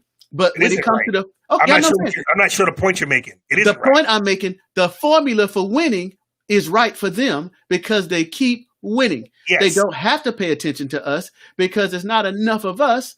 If you want to say us, I'm saying us in generic, like people that don't agree with him or not he's not come to visit. Right. There's not enough of us that go out and vote anyway to make a difference. Right. But Christian Whitfield ain't gonna give you a pass on that. I understand. I'm not gonna give any candidate a pass on that. I'm not gonna give any political advisor or political campaign a pass on that at all. I understand it. But okay, the black community. Let's go, Christian Whitfield. Let me finish. All right, go ahead. This is an issue this is a problem that really irritates the hell out of me. Right? Okay. And it's a problem that we see. The reason why we talked about this. It was like episode 1 or episode 2 about conservatism is equally applied. Okay. So it becomes a situation where it's an integrity thing, and it's an honor thing, and it's a Christian thing, right? Mm-hmm. Yeah. To look out for individuals and to share share into the things that are helping you to help them. Okay. You see what I'm saying? So when individuals who are in a position to do that as people who are running for public office, they don't do that, I have a problem with that. I'm going to hold you accountable. I don't care if we're in the same party or if I voted for you or not. That doesn't mean I'm going to give you any slack because you decided not to, because you didn't think you needed to go over there. I don't care what you think you needed to do. The individuals who told you that were morons, and they should have pushed you into that direction. But when you have an agenda of your own to make sure that these people don't go into these neighborhoods, that's why we have these neighborhoods the way they have. Because you have people that are telling these politicians, Republican politicians, and these campaigns that are telling them, you don't need to go into those neighborhoods. And to a degree, you're 100% right. They don't necessarily need to. But we come back to integrity. We come back to Christianity. We come back to looking at individuals that you're trying to help. Why aren't you going to help them? Well, maybe they're not trying to help them. I can't give you 100% on that. That's why I hold everyone accountable. I understand what you're saying. That's why I hold everyone okay. accountable. Let's look at this. Okay, I'm a white Republican man. I'm running for a governor. This is 4 years. DeSantis for another 4 years. He's termed out. I'm running for governor. Am I going to hire Christian Whitfield to be my campaign manager? And he says, change up the winning formula. Spend time going to the black community. The time you're spending in the black community, you're not spending on the other communities that Rick Scott and DeSantis and George and Bush did. I mean, Jeb Bush did. We're going to change up the formula now because this guy, Christian Whitfield, says it's the Christian thing to do. It's the right thing to do, all these other things. Or am I going to go with the winner that's for 16, 20 years has produced winning governors every time? Well, first of all, you're oversimplifying what I'm saying. I think that you're oversimplifying what I'm saying. Okay, break it down. And that's why when I first started off, when I said both of these individuals came to Jacksonville 15, 20 times each. Okay. You can't tell me that the time period that they came to Jacksonville, that their campaign manager or otherwise couldn't push them into those areas for an hour to an hour and a half to talk to people to see what was on their mind. That's what I'm getting at. So when I agree with you on that. They could. Right. So you try, but you oversimplifying what I'm saying. I'm not talking about coming to Jacksonville. Your one trip to Jacksonville, you need to come here and spend those 8 hours you're going to be in city with these individuals. That's not what I'm saying, and I know you know that's not what I'm saying. I agree with you, and I understand that. I'm not going to oversimplify it, but I'm saying that has nothing to do with changing the winning formula. That's you as a person looking to be elected, looking to represent this area, going to talk to individuals. That's what that is. I understand, but not going there, I still win. If I'm going to go through a winning pattern, I'm going to do exactly what the last person did. because that has. So you don't have any problem with them not going to talk to black people in Jacksonville? I do have a problem with that. So what are you talking about then? I understand why they don't. Is what I'm trying to get to. I understand why they don't as well. That's all I'm saying. But that doesn't mean I'm not going to hold them accountable to that. And I agree with that. But I'm saying you can hold them accountable, but enough people don't, because their formula does not involve the things that we think they need to do. Their formula does not involve that, and their formula still wins. That's all I'm saying. I agree they need to. But I think if more people went to the polls and voted, or more people spoke out and said, I'm not going to vote for you unless you show up, unless you come here, then they would make the change. But neither one of those is happening. So experience says, go where the winners are. Go where the voters are. People can be mad and gripe all they want, but on election day, you're going to go to Tallahassee. You're going to be in the mayor's mansion, and they're going to be complaining, and it's going to fade away. 20 years, 16 years of experience has told me this is what to do. So you're right. But we have to flip the narrative to where the people are speaking. That's the problem. Nobody's doing it. They're not talking up enough, and that's why they don't show up. True indeed. It's not required. And as long as I got a voice, I'm going to call it out. I'm not mad at you. I'm not going to just accept that because that's just the way it is. And I don't care if it's a politician or if it's a campaign themselves. I'm gonna hold them accountable in to the sense that that's why they have an issue with black people. That's why they have an issue with black people moving into the party. If you can't come along and talk, if you can't come along and just say, hey, this what's on your mind and what are you thinking? What's important to you? We have a problem. And maybe it'll take it'll take an election being lost or an election or two being lost for people to get the hint. I'm okay with that as well. Okay. All right. We can roll with that. You guys got to go and call in on that. That's a 904-515-3733. Yeah.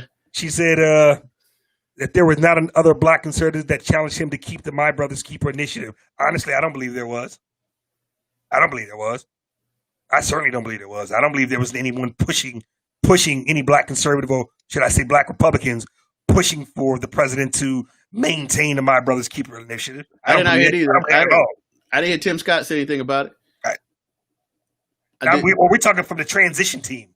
Oh, okay. You're talking now as the transition team, as the people that are leaving, the people that are helping him with his put together the cabinet. But it took him forever to get a cabinet together. Right, but I'm talking about even the basics. And Pastor Scott was there. I don't know if Pastor Darrell Scott was someone who was pushing that initiative. I honestly don't believe there anyone was, because I don't think he would have got rid of it. It was too easy of a win. It wasn't like it was something that needed to have funding. But here's the thing, though, and good question, Shauna. Even if nobody told him about it, somebody had to say it's coming to an end. Nobody just said, "Hey, go ahead and keep this going." Yeah, but I don't think it was a something that was signed. Okay, we started on this day. It's going to end this day. Like Mr. Johnson, Rodman Johnson was saying that it was kind of like the website. It was taken down off the website, so it was no longer on the website. So somebody told him to do that. Well, someone we know damn sure the president didn't take it down. Right. So we don't know who took it down. Yeah. It could have been any intern.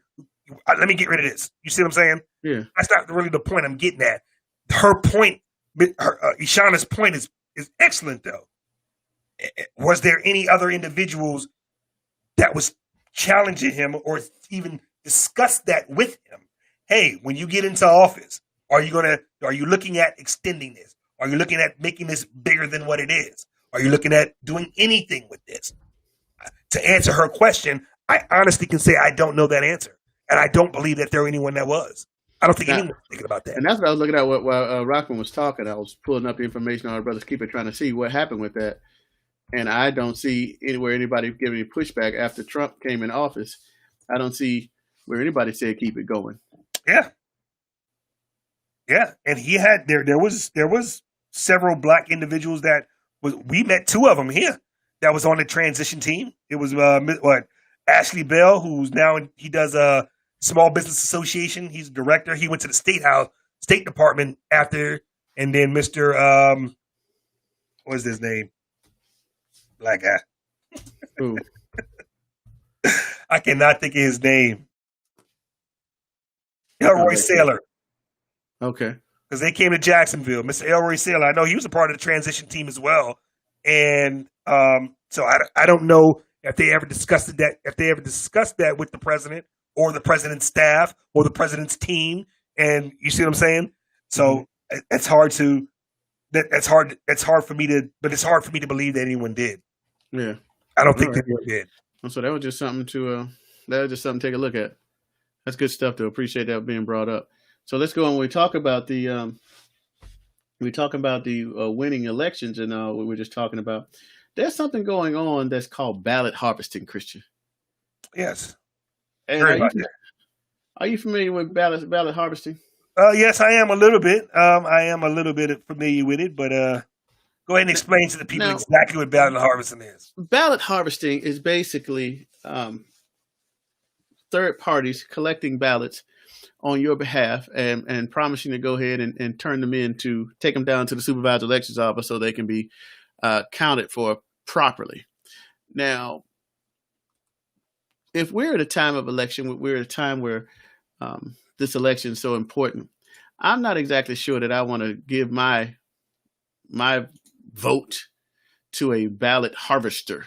How do I know that this harvester is the type of person that will get it to the right place? How do I know that this harvester or something might not happen to this ballot harvester? My ballot might get lost and it's a done deal. So one of the things that you were talking about offline is that in some areas, some of these harvested ballots are being found in the trash can. They're being found anywhere and everywhere except where they need to be, which is at supervisor elections office. Right. And we took a look at and saw that a lot of states allow ballot harvesting, again, which is the third party person collecting your ballot. You are going to vote like me. If I'm a third party Christian, you vote an absentee ballot. I know that. And I'm like, hey, bring your absentee ballot. I'll go ahead and take it. And I'll go ahead and you fill it out and all, of course, and I'll go ahead and get it down to the supervisor elections office on your behalf. Right. Florida is one of those that allow that. Now, in the day's times, I'm not sure that I would allow that to be someone else to take my ballot, but it's too much because it's too much at risk to allow, to me, some third party, some group, some organization, some people that I don't know what's good about it, to really take my vote and do whatever they want to it. America overall, in my estimation, in my opinion, they don't care about the elections. American citizens don't care about the elections. They don't care about maintaining the integrity of the elections. Because if you did, you wouldn't even have anything like this. You wouldn't have anything like this. You would have individuals, you go and cast your vote. If you requested an absentee ballot, you can put it inside your mailbox. You can take it when you're out and about, drop it off at the supervisor of election office, drop it inside or a regular old post office, a box around town, and go on about your business. This here is ripe for corruption. It's perfect for corruption. Like you said, you don't know who these people are. You don't know what their agenda is or what their intent is in any of stuff like that. So you look at the mail-in voting that everyone wants, that has become the big topic of conversation over the last 3 months, and every person in the state gets a blank mail-in ballot, fill it in, send it back. That's not serious, man. No one who came up with that idea is serious about election integrity. That screams voter fraud. The same thing with having no ID to go vote. The states that have that and cities that screams voter fraud. Yeah. So I can't take people serious when they scream about how people are trying to take their civil rights away and prevent them from voting. How is someone telling you need an ID to do anything? Yeah. Anything. You telling me you don't need an ID to vote? No. How you taking your kids from school? Check my word for it. Kids from school? How you opening up a bank account? Yeah. How you registering your kids for food stamps? Yeah. For anything. You need an ID for everything. Yeah, you definitely do. Except when it comes to vote. Really? So, yeah. So what brought this up though? We're talking about this is Project Veritas. If I say it right, Veritas. Veritas. Okay, My man Veritas. needs a Pulitzer Prize too. Okay, well, let's tell you, Project Veritas is basically a website, a group of people now. Started off small, so it's pretty big now. And what they do is they go and investigate political processes. In this case, to look for corruption. Okay, and what they found in this particular one, we're talking about these ballot harvesters, is we're going to take you up to Representative Ilhan Omar's Democratic Representative Ilhan Omar. And they claim that she is engaging in illegal ballot harvesting. And basically what they're saying is that she is paying people cash for their ballots. So how that works is I'm going to give you some money, fill this out, I'm going to pay you for your vote again, which is illegal. And it says they had a little sting operation. And basically what they found is that the founder, James O'Keefe, alleged on Twitter that Omar's team may have bribed Minnesota's 5th congressional district for their ballots. And what's going on is her brother, Mohammed Jamal Osman, says that he has 300 ballots in his car right now. He's showing the video. He's driving around. He's showing the video. He's showing the ballots. And he said, numbers don't lie. You can see my car is full. All these here are absentee ballots. Look at all these are for Jamal Osman. Yeah. And then he comes on later and says, money is the king in this world. And the campaign is driven by money. And it's basically looking like it's it's basically looking like that. It is. I mean, you're going to have a situation where people are just picking up ballots. And what he said, one of the things that he was saying in the video was that they're picking up ballots and they're telling people like the elderly people, not to fill them out. Yeah, and they'll do the rest for you. Yeah, we'll fill them out for you. But now we got to say the project how you say it? Veritas. They're saying right now this is unsustained accusation. So again, this is just their findings, but it hasn't been proven. So we're not saying that it's actually happening. Want to make sure we get that out. Yeah, that's true. Unsustained right now. To make sure we get that out. But it says that but the ballots at Harvard, like this is in Minnesota, is not illegal. It's not illegal in Florida either. And so this can be done. But again, the part of paying folk or getting a blank ballot and filling it out, that's where it gets illegal. Yeah. And that's where you have a situation where you have people who could be possibly intimidating people or paying them. Listen, here go $100. Don't fill out this ballot. We'll fill it out for you. Here go, $200, whatever the case may be. Or just playing up intimidation. You know what I'm saying? You ain't filling this out. You ain't even getting it. We just going to keep it and fill it out for you. It's all kinds of possible under shenanigans going on. But that's why ballot harvesting should be illegal, period. In all 50 states as federal law. It should be illegal. It should be against the law for any ballot harvesting. Yeah, you can drop it in mail. You can put it in mail yourself. You put it in an envelope, postman to come get it. Postman to come and get it. He can come get it. He's sworn in. He knows his rights. But you'll have a situation where, you older people, elderly people, they may not be able to get around. Elderly people would need some help dropping off their ballots. Ain't got no family member. Yeah. They need third party Joe who they don't know to come get that for them. Yeah, exactly. So they can get their niece and their nephews to do that. Somebody. How did the Shauna says, how did the mailing ballot get passed? That's a good question. It's been that way. Well, certain states have always done mail-in ballot. Like Washington State, I think Colorado has been doing it for several years. It's these newer states like New Jersey, Nevada, who this just happened this year because of COVID. You know what? We're going to send everybody in our state over the age of 18, voter age, a ballot. Or we're going to send everybody on the voter rolls a ballot. You see what I'm saying? So that's where it's become the problem is, and a lot of these states, they're not even requiring a signature verification. So if there is no signature verification, how do you know who is voting? If that's not even one of the that's a simple standard security message. What's it called? Measure. That's something simple. Match the signatures. Do the signatures match? And if they're not even willing to do that, come on.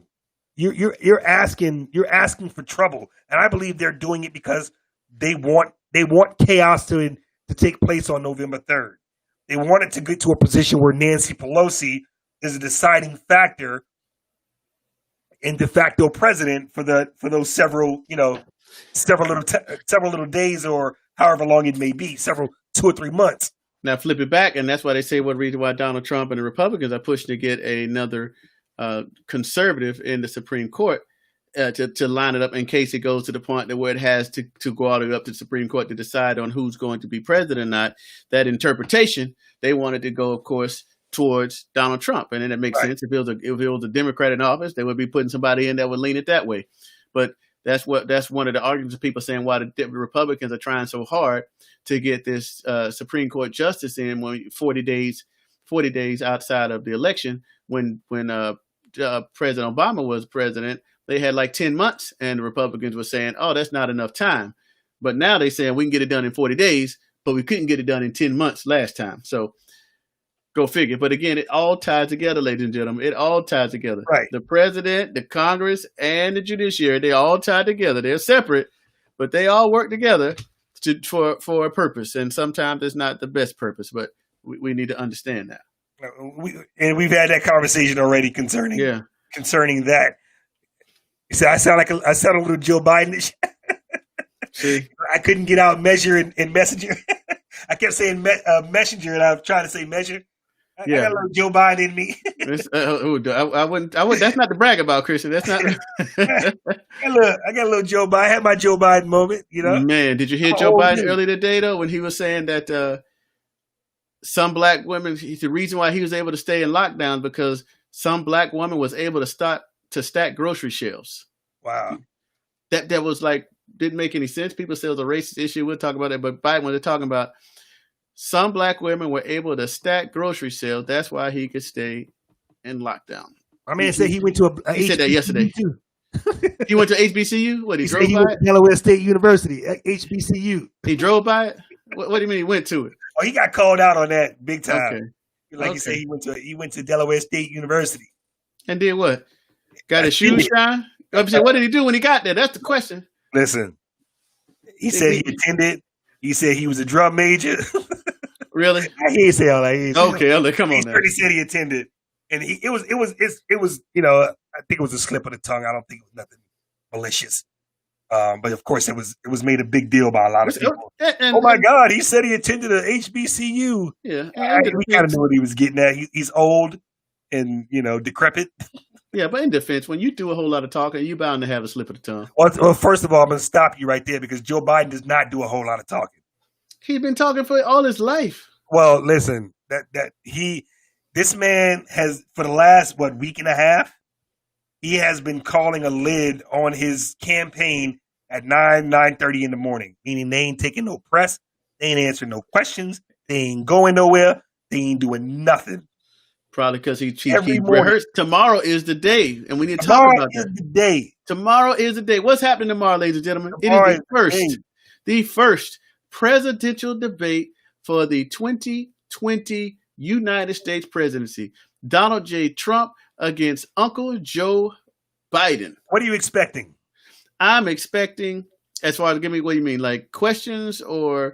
What are you expecting as far as the questions are concerned? Because Fox News is hosting it. Chris Wallace is going to be the moderator. So what are you expecting as far as questions are concerned and as far as how they treat Joe Biden and Donald Trump? I think that Donald Trump will be treated a little bit better when Fox News is doing it. Really? Yeah, I think so. Surprising. I think so. Now, Donald Trump has dogged out Fox for a while, going back saying they're fake news and they don't look out for him because they call him out on some of the lies he tells. But I think Donald Trump and Fox realizes that they would rather have Donald Trump in office than Joe Biden. So at such a pivotal point, I think they're willing to, the enemy of my enemy is my friend. I think they were going to be willing to work together. I think that Donald Trump will prove to be a better debater. I think that Joe Biden, if he's pressed, will get the stuttering going like he does and sound confusing. I know it's one of the biggest issues that the Democrats are worried about. But I also think that Republicans are worried about Donald Trump getting off script. And if you tick him off a little bit, I think that he will lose his mind what little he's got left. And I think he'll just start going off the cuff and saying things that are completely inaccurate. And then all of the fact checkers will just have a field day. And that's what Joe Biden's counting on. That's why I say we need to have some fact checkers, because the understanding that Donald Trump is going to lie. Now, as long as he stays on script and Donald Trump remembers what to say, he's going to be fine, because I think he's got strong policies and strong conservative policies. And again, my idea is conservative policies are generally better than liberal policies. So I think he's got the strong conservative policies. He can talk about the economy of how it used to be before COVID. I think that Biden's going to really pick on COVID and say, because of Trump and his poor leadership, you already see this advertisement. That's what he's going to drill. Right. Because of poor leadership, the country's going to go in the heck in a handbasket, and he let so many people die. And we need him, of course. Biden's going to sit and tell what he would have done. He's going to say that we shouldn't open the country up so soon. Right. And Trump is trying to open up the economy, and it's not even done yet. The experts are saying we're probably going to have another second round, and we're not prepared for it. And more Americans going to die if you allow Donald Trump to be president. You think Donald Trump said they didn't want to take a drug test? You think they should take both of them should take a drug test? No. No. And see, then that's the stuff that makes Donald Trump look like, you're just saying stuff. You implied in your tweets that Joe Biden is on some kind of crazy drugs. And now you think that he needs to have a drug test. He might be. Listen. Come on. But come on. You Joe Biden? I see, but a drug test? Come on. Yes. Well, all Joe Biden can say, I'll take a drug test. To me, that's not important. Joe Biden say, I'll take the drug test, but I won't release the results until you release your taxes. How about that? I'll take a test. Yeah. When you release all the taxes, I'll release my drug results. Yeah, no, that's not important. I think it's funny as hell, though. Yeah, but it's just like, come on. To have to defend, I ain't taking no drug test. It's like, but doesn't that kind of take away from what's really going on with the debate and what they're going to be talking about? They're going to be talking about COVID. You know what it's going to do, right? It's going to force people who are watching to really pay attention to Joe Biden. But they're going to try to scrutinize him. They're going to try to scrutinize him. His behavior is right now, like we always talk about, the individuals who are important aren't Republicans and Democrats. Those people aren't important. It's the people who are in the middle, the NPAs, the independents, who are still deciding which direction they want to go. Yeah. Right? Those are the people that are important. So those are the people that are really going to be focusing on, because he's put that out in the atmosphere. So those are the individuals that are going to be really focusing and watching him to see how his mannerisms, how he speaks, is he coherent? Is he, giving actual full sentences? Yeah. So it was just another, to me, I don't think he was really serious. It was more of a ploy to get. But I don't like that, man. Stop all that. If you gonna win, it's gamesmanship. I don't want gamesmanship. I want statesmanship. I don't care. I want statesmanship. And so these are topics that it's going to cover: the Trump and Biden records, the Supreme Court, COVID-19, the economy, race and violence in our cities, and the integrity of the election. Those are the topics that are going to be discovered. It's going to be discussed tomorrow night. Do you agree with debate topics being released, or debate topics being given? Yes. Why? Because I think that there's so much we could talk about. I think that the candidates need to be able to really give specifics on what we're going to talk about. And if you got more than one debate, of course, you can get to all the major topics. But I don't want them to be prepared for, it's like this super huge test with all these other possibilities. And, it's hard to narrow down something. So if I'm giving you 6, 7 different topics, this is all we're going to talk about tonight. That means you get your facts together, you get your information together, and you be ready to talk about these specifics, because the country's huge.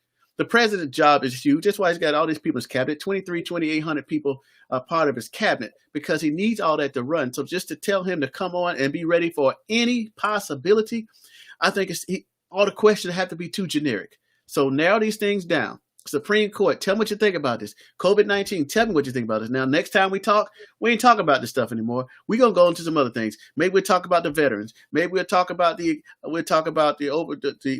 economy, global economy. Right. We'll talk about the war on drugs or the war on terror. We'll talk about other things. But I need you to be focused on some specifics so people can narrow down and really see if you have the right understanding or the right approach to these these situations that are waiting on you, whoever's going to be president in January.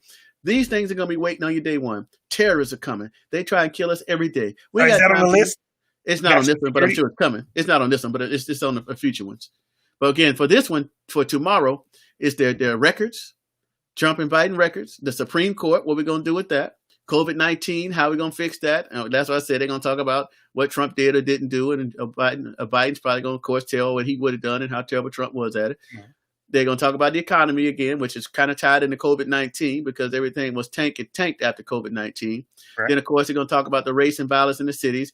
I'm sure Trump's going to say how the lawlessness up there was in Oregon, how that went when they had the 6 blocks off where the cops stopped being there, and the Democrats basically Seattle. I'm sorry, baby. Yeah, so when they did that, I'm sure Trump's going to talk about. All the other cities with all the violence. You're going to say the Democrat-run cities. You're going to, people saying it's Trump's presidency, but you can say, well, these are Democrat cities this is happening in. And so Trump's going to say what he would have done. He's going to blame Joe Biden and Democrats for the lawlessness. Biden's going to blame Trump for being a racist. But you just told us what happened. We don't need to watch it now. I'm just predicting. I've seen this before. I've danced this dance we joking before. I've been studying for a minute. I don't like it though. I don't like the idea of giving individuals a preview of topics. I think if you give them a preview of a topic, you'll give them a preview of the question. You show up. You should be if you are running for president, you should be able to articulate your position on the Supreme Court. Yes, but it's so much. But when you say that, how specific can you get? It's not. It's got to be. You should be able to articulate your position. I didn't say what other people think. You should be able to articulate your position on race relations in America as of today from everything that's going on. You should be able to articulate your position after having dealt with 7 months of COVID. You should be able to articulate your position as to what you would have done better and how you would have done better. On both sides. Same thing with the economy. You should be able to articulate yourself on the economy. So like having run for public office when going to a debate, I didn't get no debate topics. I wasn't expecting no debate topics. You have a lot of issues going on everywhere. Yeah, but the level you're running for state level, these guys running for the national level. So let me ask you a question. So you're saying right now, one of the topics that I had just asked you was national security is not on the list. So you telling me if Chris Wallace was to go off script and ask a question about national security, that would be wrong, or somehow them two shouldn't be able to answer that because it's not on the list? That's not what I'm saying. What I'm saying is I don't expect them to be prepared and have the specifics. Sure, they can get the generals. Why not? But when somebody comes with a question, if they're not prepared for it, I want them. The only thing you would never give specifics on is a financial number. Like I'm saying, how much is this going to cost? Well, if it's your plan, if you're saying, well, I'm going to do a health plan, right, for COVID-19, and we're going to spend, my plan calls for spending $2.6 trillion. You should already have that number. Because that's your plan already. But if you don't have all the numbers, you got a whole lot of plans, you got a whole lot of numbers, especially if you've been president, you're hearing a whole lot of things. But let's say you just said they talked about that particular topic. But what if they talk about what we talked about earlier with Rockman, with Obama's plan with the My Brother's Keeper? My Brother's Keeper. Now, should everybody, should Trump really be well versed on that? Does that really matter? Of course not, but again, so I'm saying, like you said, you can talk about anything that the president has to do with, right? But as you're saying, you also have to understand, like you said, that the president has so much to worry about, and so many things to look out as far as the overall well-being of the country. That's not one of them. So we have to make sure that we're not diminishing the role of the moderator that would ask a question of that. I don't want to say insignificance because I don't want to come across like that, but something that's not on a major scale. Because if Chris Wallace decides to go off course, which I hope he would be able to go off course and say, President Trump, you released your, platinum plan for Black Americans. Why is your plan different from, it's better than something that Joe Biden has, or vice versa?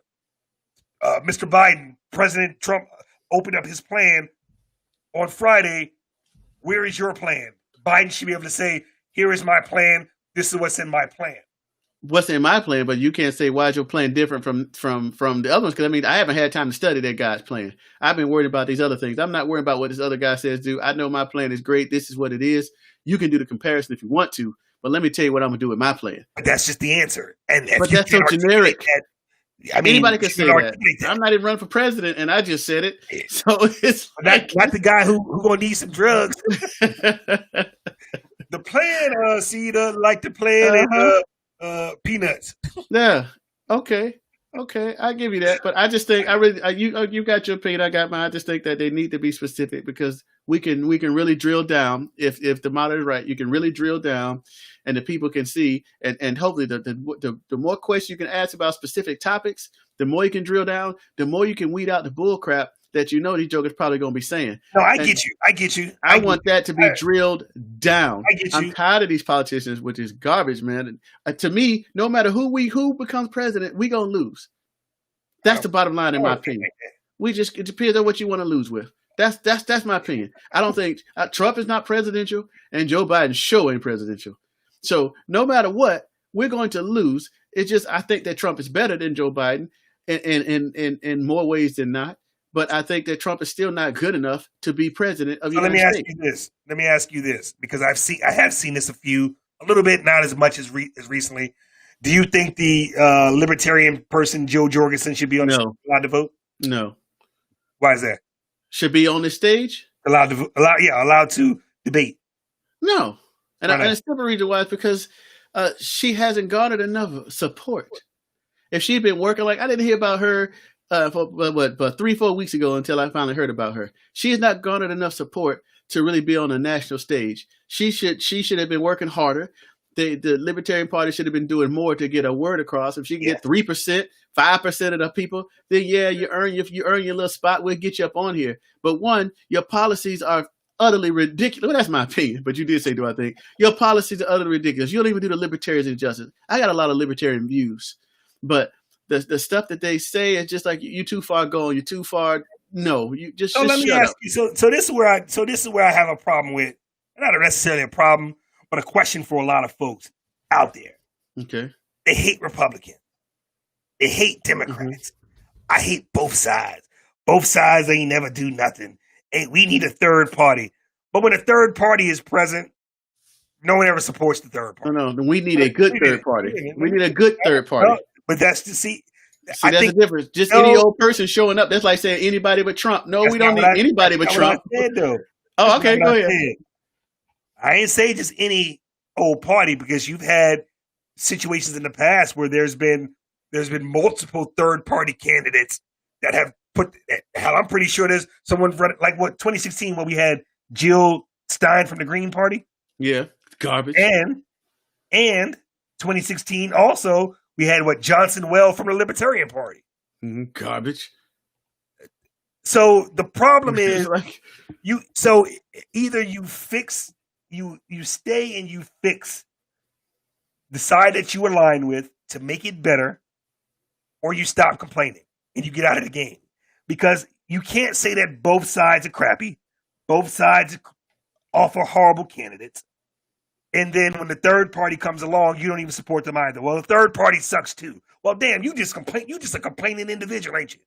You ain't willing to put in no work to change the party that you belong to, or the party that you mostly closely aligned to, and you ain't willing to put in no work to change to help a third party candidate. You just a complaining ass individual, ain't you? And that's what we get from a lot of people. They just nonstop complaining about politicians, but won't put any work into change I give you that party or that they are most closely aligned with, or help a third party candidate who's running for office. To them, every politician is bad. It is so much easier to complain about everybody. Republicans suck, Democrats suck, third party candidates suck, but I'm just going to keep on talking about politics and trying to be involved with politics. It doesn't work that way. Pick a side. I think people should pick a side. And if you don't like the two main sides, then get off your behind, volunteer your time, volunteer some of your money, and help a third party candidate out. Yeah, but you got to get that right one, start one. I agree with that. But you sit and take a look at it. When we sit here and talk about these parties, we've been trained to think there's only Democrat or Republican. And we got Joe Biden, who is not qualified to be president.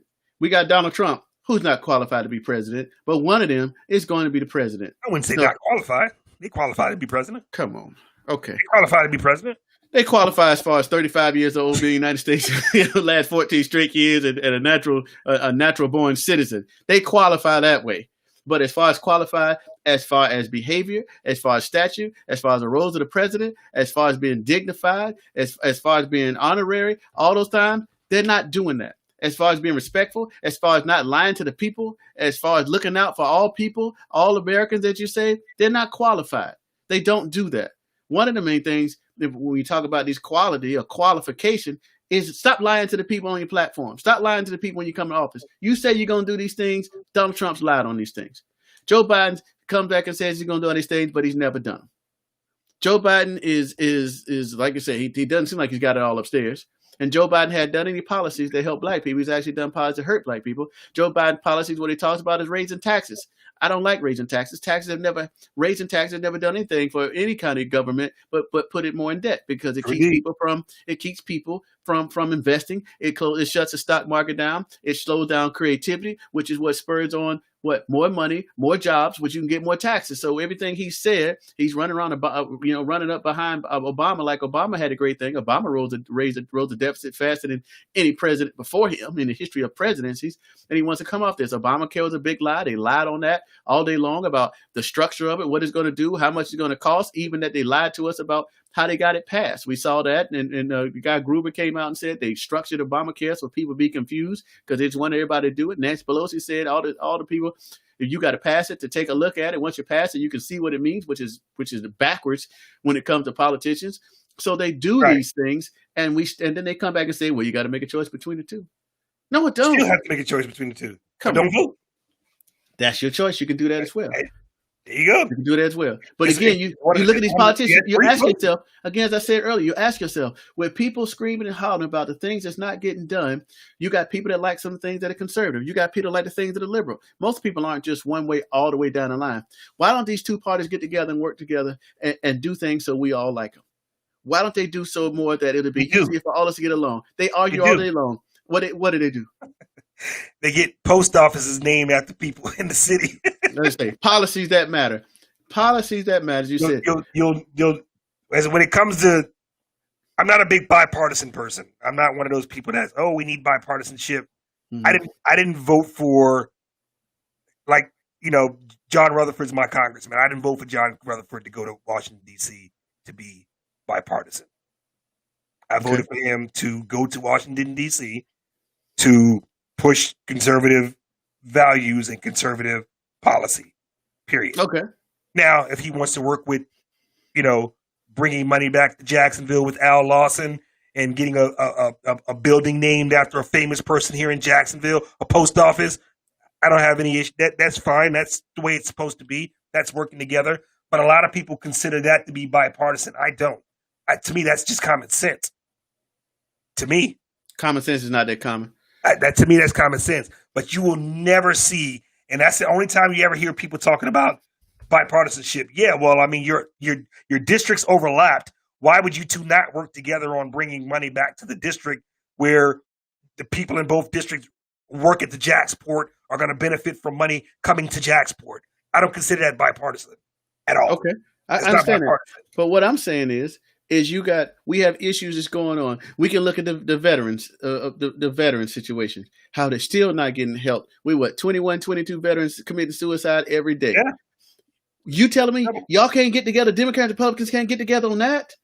Is that what you're telling me? They have gotten together on that. Why is the problem still here? Why they just with the last 2 years? 2 years. They just got it, 2 years ago, 3 years ago, recently, to where veterans could now go to regular hospitals if not a veterans hospital is in 50 miles of them. They just figured that out, which is a good thing. But before then, you got to drive however long it is. You got to drive to the nearest veterans hospital. from here in Jacksonville, he had to go to Gainesville. Exactly. Hour and some change. What kind of, and you got all these hospitals in Jacksonville. So, I mean, simple things like that. Social Security. Why are we still fighting over taking care of the elderly with the Social Security? Why are we still fighting over these Medicaid and all those other things that the kids, Medicaid and Medicare, are the vulnerable people, our young kids and our elderly? How come they can't get together and do some nonpartisan stuff on that? Right. That's what I'm looking at. That's what I'm talking about. Those are the important issues you're never going to get bipartisan on. They should be able to come to. But you're talking about for like the veterans and the suicide. Yeah, you're going to have. That's a lot. It's more to it than just that's a lot. And hopefully that Jacksonville has Councilman Roy Diamond here in Jacksonville. He's doing this Fire Watch program. I don't know. I think they're doing it down in Clay County, Nassau County, and it's working with veterans for helping prevent veteran suicide, which is a good thing. I actually like Councilman Diamond. I think he's a good councilman. I'm not sure if that's spread around the country or things of that nature. He also does Canines for Warriors, helping veterans with PTSD, get the service dogs to help bring them back into society. So stuff like that is always going to be bipartisan. Is always going to be something that everyone's going to work in. But your big ticket items, abortion, healthcare, Social Security, Medicaid, things of that nature, national security. Those things are never going to be bipartisan, ever. But I'm saying it should be. National security, what's the argument? Get something done. Yeah, I'm saying, no, I'm saying specifically, but I'm just saying get something done that we can agree on. Because you go up there and you claim if you get in charge, you're going to do these things, you're going to have all these great returns, and every year, whoever's president, they don't do it. And then they say, give me 4 more years, and they don't do it. And then the other people say, you see, the other president didn't do it, but if you give it to me, you get to my party, we're going to go ahead and do it. And then we give it to them, and then they don't do it. You can look at it. You can go back to this last president's election. Look at what they talked about in the debates. And then go 4 years before that and look and see it's the same thing. Go 4 years before that and look and see the same thing. Oh, you're right. 4 years before that. So if you keep saying the same thing over and over again that you're going to get it done, and both parties are doing it, then that means both parties are lying. Well, that becomes an integrity thing. I like what Darren Grant, he said, what did he say? Young progressive Democrats are working to change their party. He is 3,000% right. They are not going to get everyone in the party to align, but they are working to change the party they don't agree with, but closely align with. No, he's 100% right with that. And if you look around the country, there was a few actual liberal black congressmen and women who lost to these new up and coming progressive socialist folks. Old dude in what's his St. Louis? That's how the squad came in, as they call him, right? Johnson? Yeah. I think his name was Lacey, not Lacey Johnson. But see, that's St. Louis. He lost to a young progressive. He had been in office 9 years, member of the Congressional Black Caucus. He lost to somebody who's going to be coming in and joining the squad. And that lets you know what's happened to the Democratic Party. It's imploding. I agree. Yes, but they on the ground though. They ain't got no. When you ain't got nobody, you ain't got no competition, and you ain't got nobody offering you a different voice like we talked about last time.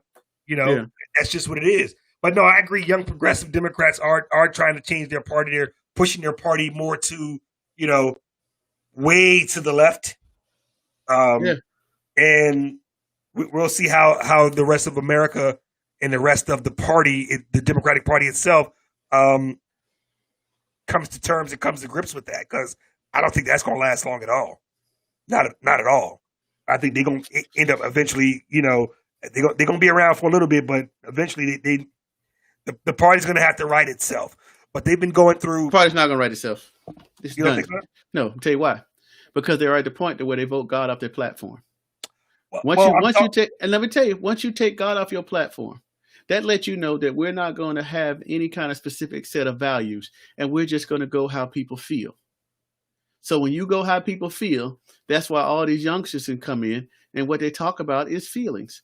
Right. The policies are not conducive to what a republic stands for. They're not conducive to capitalistic, free market, free society, or freedom of religion. They're conducive to how you feel.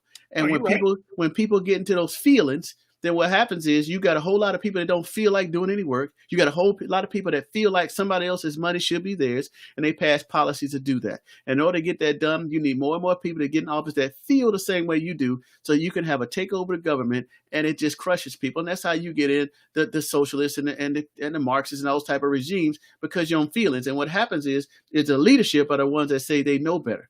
The leadership knows how to take care of you, and we'll give you what you need so you'll feel good. Nobody will be better than you. Right. They'll get it together, because that's what happened. That's what happened with 2016. 2016 was there was a war within the Republican Party, and we got Trump. You're not listening, but see, you saying that as that a bad thing. It is. It isn't a bad thing. Okay, we're giving opinions. Not at all.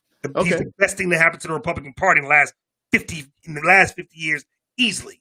Okay. Because he went to the establishment and pretty much removed the establishment and pretty much pushed the establishment to the side. So a lot of these groups, like what's this new group, the Lincoln Project? Yep. And everyone's praising them and how they're going after Donald Trump. These were your individuals who were in charge of the party for decades and accomplished nothing for anyone, for black people. Well, I said that. I said they accomplished nothing. I said that. Yeah. Exactly. So now you have a guy who's actually in office who's not answering to the establishment, who's not answering to the people who have been in charge of the party for the last 50 years, and things are actually being accomplished. You may not like the accomplishments, you may not like how they're being delivered, but that's beside the point. They're being accomplished, which is until the to the progressive side, the Democrats had that internal war, and it's settled as to which way the party's going to go. It's going to continue to be pushed further to the left. But I don't think the adults in that side of the adults on that side of the room, they're not all for that socialism, and their voices are just being drowned out by this younger, angrier, uneducated generation. Yeah. All right. And Darren says, God is how you feel. Someone smart told me what I could do with my feelings. Don't push your religion as a part of policy. Well, see, that's why I disagree, because somebody has to push something to be part of the party. If you want to use God as your foundation, then you're using some man and his own devices to say this is what we're going to do. So somebody is feeling some way. I happen to be a Christian, and I happen to think that Christian values are the way to go. And if I'm going to run something, it's going to be from that perspective. Right. If you are not a Christian, then you don't feel that way, then you're going to use however you feel as a way to go. So I cannot separate myself from my God. Just like somebody else, I wouldn't expect them to separate them from theirs. That's my foundation. So you can understand, at least if I'm going to hold up to what I believe in, because we got a lot of folk that won't hold up to what they believe in. Then we got, all that stuff in between. But the foundation of who I am, if I say I'm a Christian, then you should think that I'm going to be doing things from a Christian point of view. And Darren Grant says a separation of church and state. There has never, ever been a separation of church and state. The Constitution says that the state will not establish a religion, but there is never a separation, because you can't tell me that when I go to work that I can't be a Christian anymore. Like you, the boss, is going to tell me that God is not God. If you can tell me that I cannot be a Christian at work, then you are my God. And my God is more like a hobby. I'm going to use my God everywhere I go if that's what I choose to do. If I'm a Christian, I'm supposed to, because my God says that he will sustain me. My God says that is supposed to be my guiding light and my guiding decision maker. So if I am put in a place of decisions, then I'm supposed to use that. If I don't use my God, then that means I'm going to pass policies and make laws that will contradict the family values, the rules that I agree that should keep the country safe, to keep people happy, and keep me and my family in a position where God is the ruler of all. If I pass policies that contradict that and I say I'm a Christian, then that is blasphemy. And that is one of the worst things that you can do, is be a blasphemer. You cannot separate church and state. That is a lie. Let me say one thing too. And I tell you, Darren Grant, the reason why I know that's not understood as well, if you look on Congress, if you go outside the halls of U.S. Congress, they have the sculpture of Moses bringing down the 10 Commandments from the mountain. So if they were not talking about religion and separation, why would you have religion off of religion right there on in Congress. Why do they pray before Congress? Why up until the last presidency did they swear on the Bible, and now they're swearing on the Quran, some of them? So if there was no religion in there, why would they have these folks swearing on a religious book as if that is supposed to hold them accountable for their behavior? So they're saying when they swear in on the Bible or the Quran or whatever their belief system is, that, hey, I'm not going to swear to man because man cannot hold me accountable for my behavior, but God will hold me accountable. So that means if I'm swearing on this, then I'm really serious about it. So there is no separation of church and state. Don't let that fool you. And I think a lot of people get that portion mixed up as well. You know, we're talking about what you said with the very first part is the government establishing a religion. You can't force me to be Christian or Catholic or Muslim or agnostic or whatever. You can't force me. You just, that's it. But you can do whatever you want to do, be whatever you're going to be. And that's how you're supposed to conduct yourself. That's right. If I say I'm a Christian, then you should expect, now it ain't gonna always be that way. Ain't nobody perfect. You should expect me to do some things that are Christian-like. If I came to you now and said, hey, and this is, most people understand that, if you got two people running for office and one guy says, hey, I'm a Christian and here are my values, or this is my platform, and another guy says, hey, I worship Satan, here are my values. But you don't have to worry about it. The Satan worshiper says, I'm not going to bring my Satan worshiping thought processes to the job. I'm just going to turn those off because Lord Satan says I can do that. You're going to say, well, since the guy that says he worships Satan, the author of hate, if you believe in these things, the author of hate and everything, they want you to be wrong. But this guy is a good guy because he says he has good policies. What do you think a Satan worshiper is going to do when he has the time? He's going to do what Satan would do: lie, cheat, and steal. You should expect that from him because he already said, that's what I'm about. The Christian, you should expect, notice I keep saying the word expect, you should expect him to act Christ-like because that's what he says he's about. To come out and blatantly say that you are a Satan worshiper and I'm not supposed to take that into consideration if you're running for office? Are you serious? Because that's your religion? Are you serious? Come on, man. How we can't separate who we claim to be, our allegiance. You can't. It's not even realistic. It's not. So if you would just worship a guy that said he worked for Satan, and you would be like, okay, that's cool.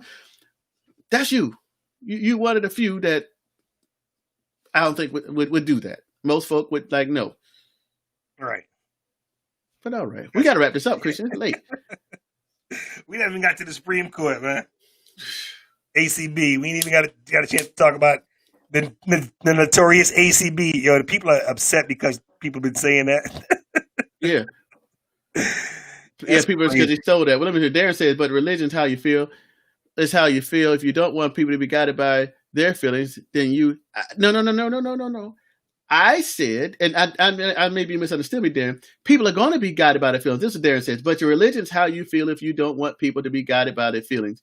But you use yours to guide your policies. Everybody uses their feelings. I'm saying the feelings that these guys have, these new guys, these new Democrats, is that they feel, and I gave out the things, they feel like they should have other people's money. They feel like the liberal process of not working hard is not part of the American system. They feel like more things should be socialized programs and government should come in and regulate everything. That is the feeling of these young Democrats and generally the Democrat Party as a whole, but more so with these new guys. And I'm saying those feelings that I said are not conducive for a republic. They're not conducive for a free society. They are conducive for a society in which the government takes over, which means you're going to let some other human beings decide for you what you should do with your family and what's best for you. They're going to decide what you can make. They're going to decide where you can live. They're going to decide what kind of clothes you can buy. They're going to decide what kind of food you can eat. They're going to decide what kind of education you're going to have. They're going to decide what kind of healthcare you have, and you're not going to have any kind of say-so in it.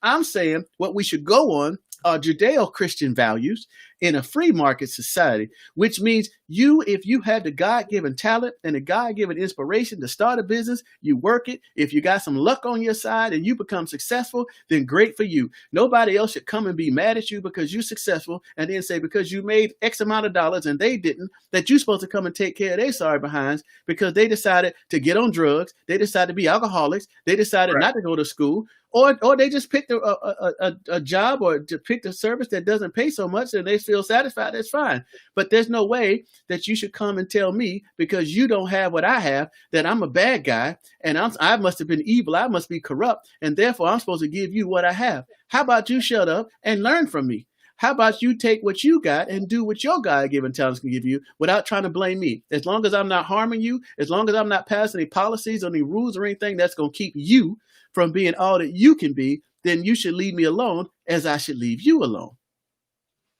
That's all it is. But I'm all right. But no, I agree. Darren, you should call in next time. Yeah, we can talk about religion and politics. One of my young Navy folks. Okay, appreciate you. Appreciate you sharing. Smart brother. I Dave sure appreciate your show and taking your time out to be part of the show, Darren. But not Darren. Wow. You got to toot your own horn.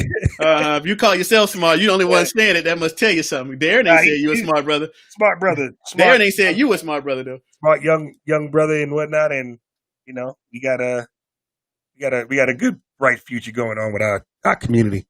Okay. Got a lot of smart young folks that are, want to come up and doing good things, and in a position to be good brothers and good fathers and good husbands and things of that nature. So regardless of what people say, we do have a lot of good, positive things going on in our community.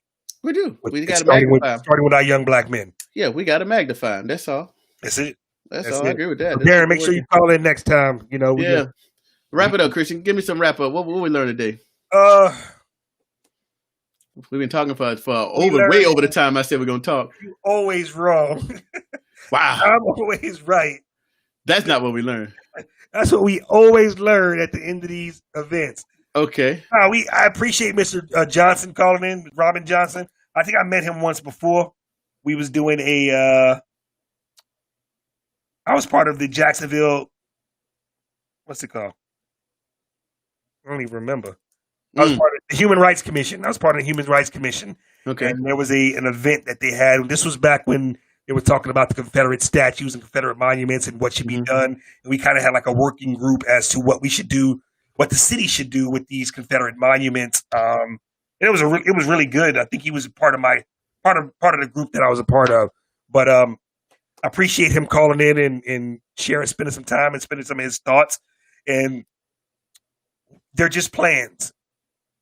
And I would love to see some more specifics from the Trump plan, from the Platinum Plan. Specifics are important. You can't just go around telling people what you would like to do on a level of presidency. Right. Give me something. Give me some tangibles. Okay. I need my tangibles. So yeah, I certainly would like to see that, but it's a start, and it's something that the Republican Party presidential candidate or person in office has never done before. That alone gets me excited. Yeah. That alone has me excited. He's willing to buck tradition and willing to buck the establishment to actually present this plan of what he would like to accomplish specifically for the black community. It's never been done before. Mm-hmm. So I'm okay with that. I'm way past okay with that. That's great.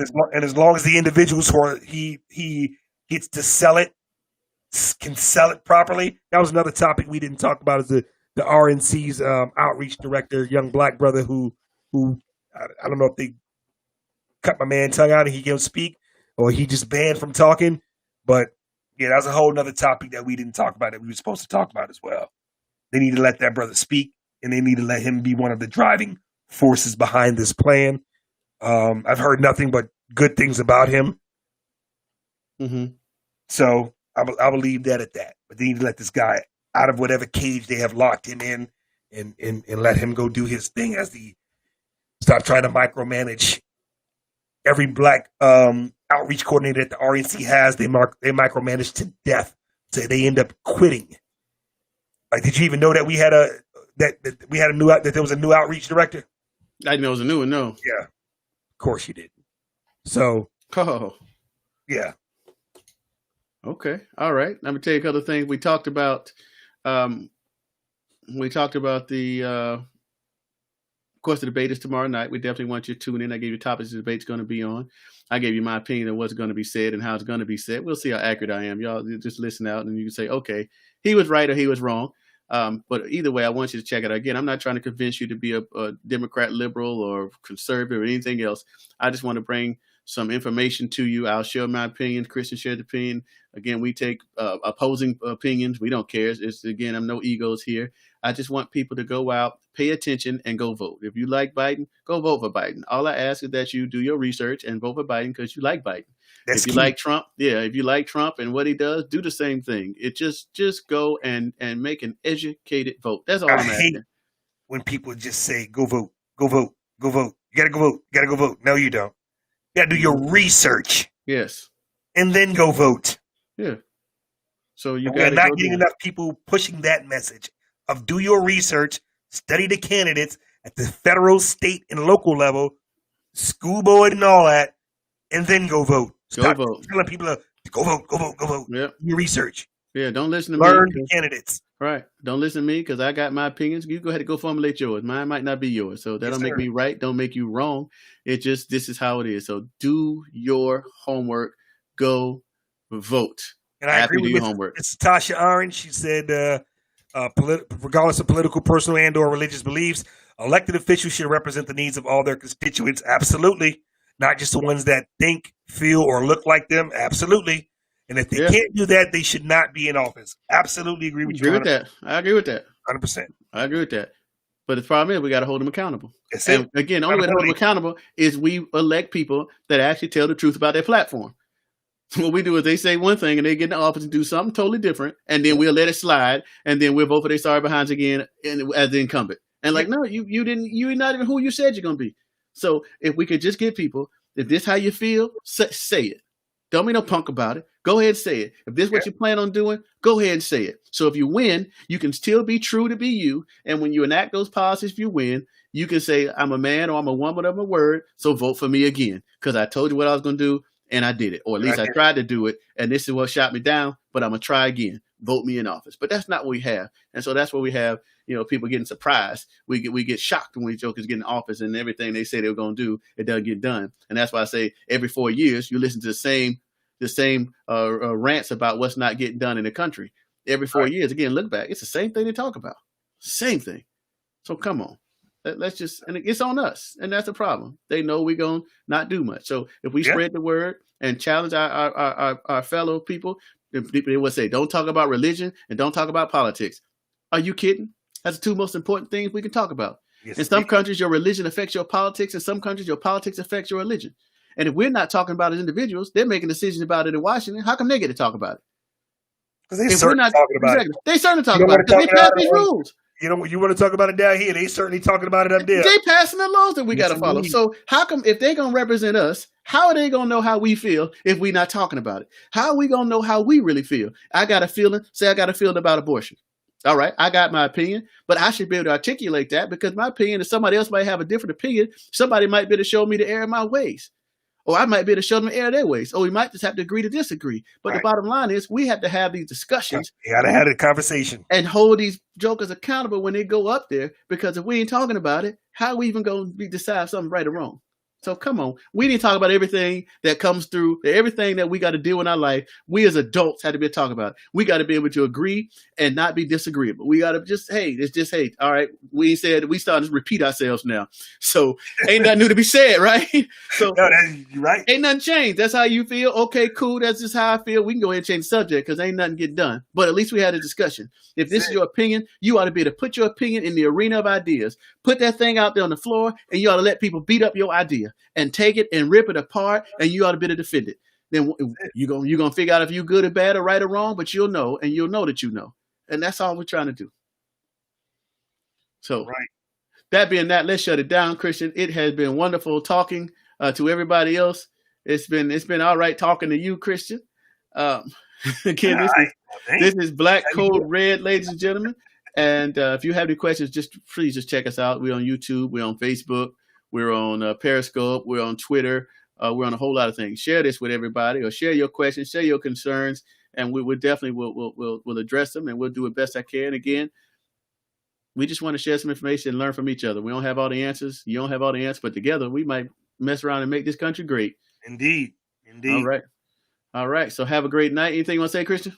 Yeah, just y'all have a good night, and we'll catch y'all next go round. And enjoy the debate tomorrow. Watch the debate. It's going to be, even if you're not into heavy into politics, watch the debate.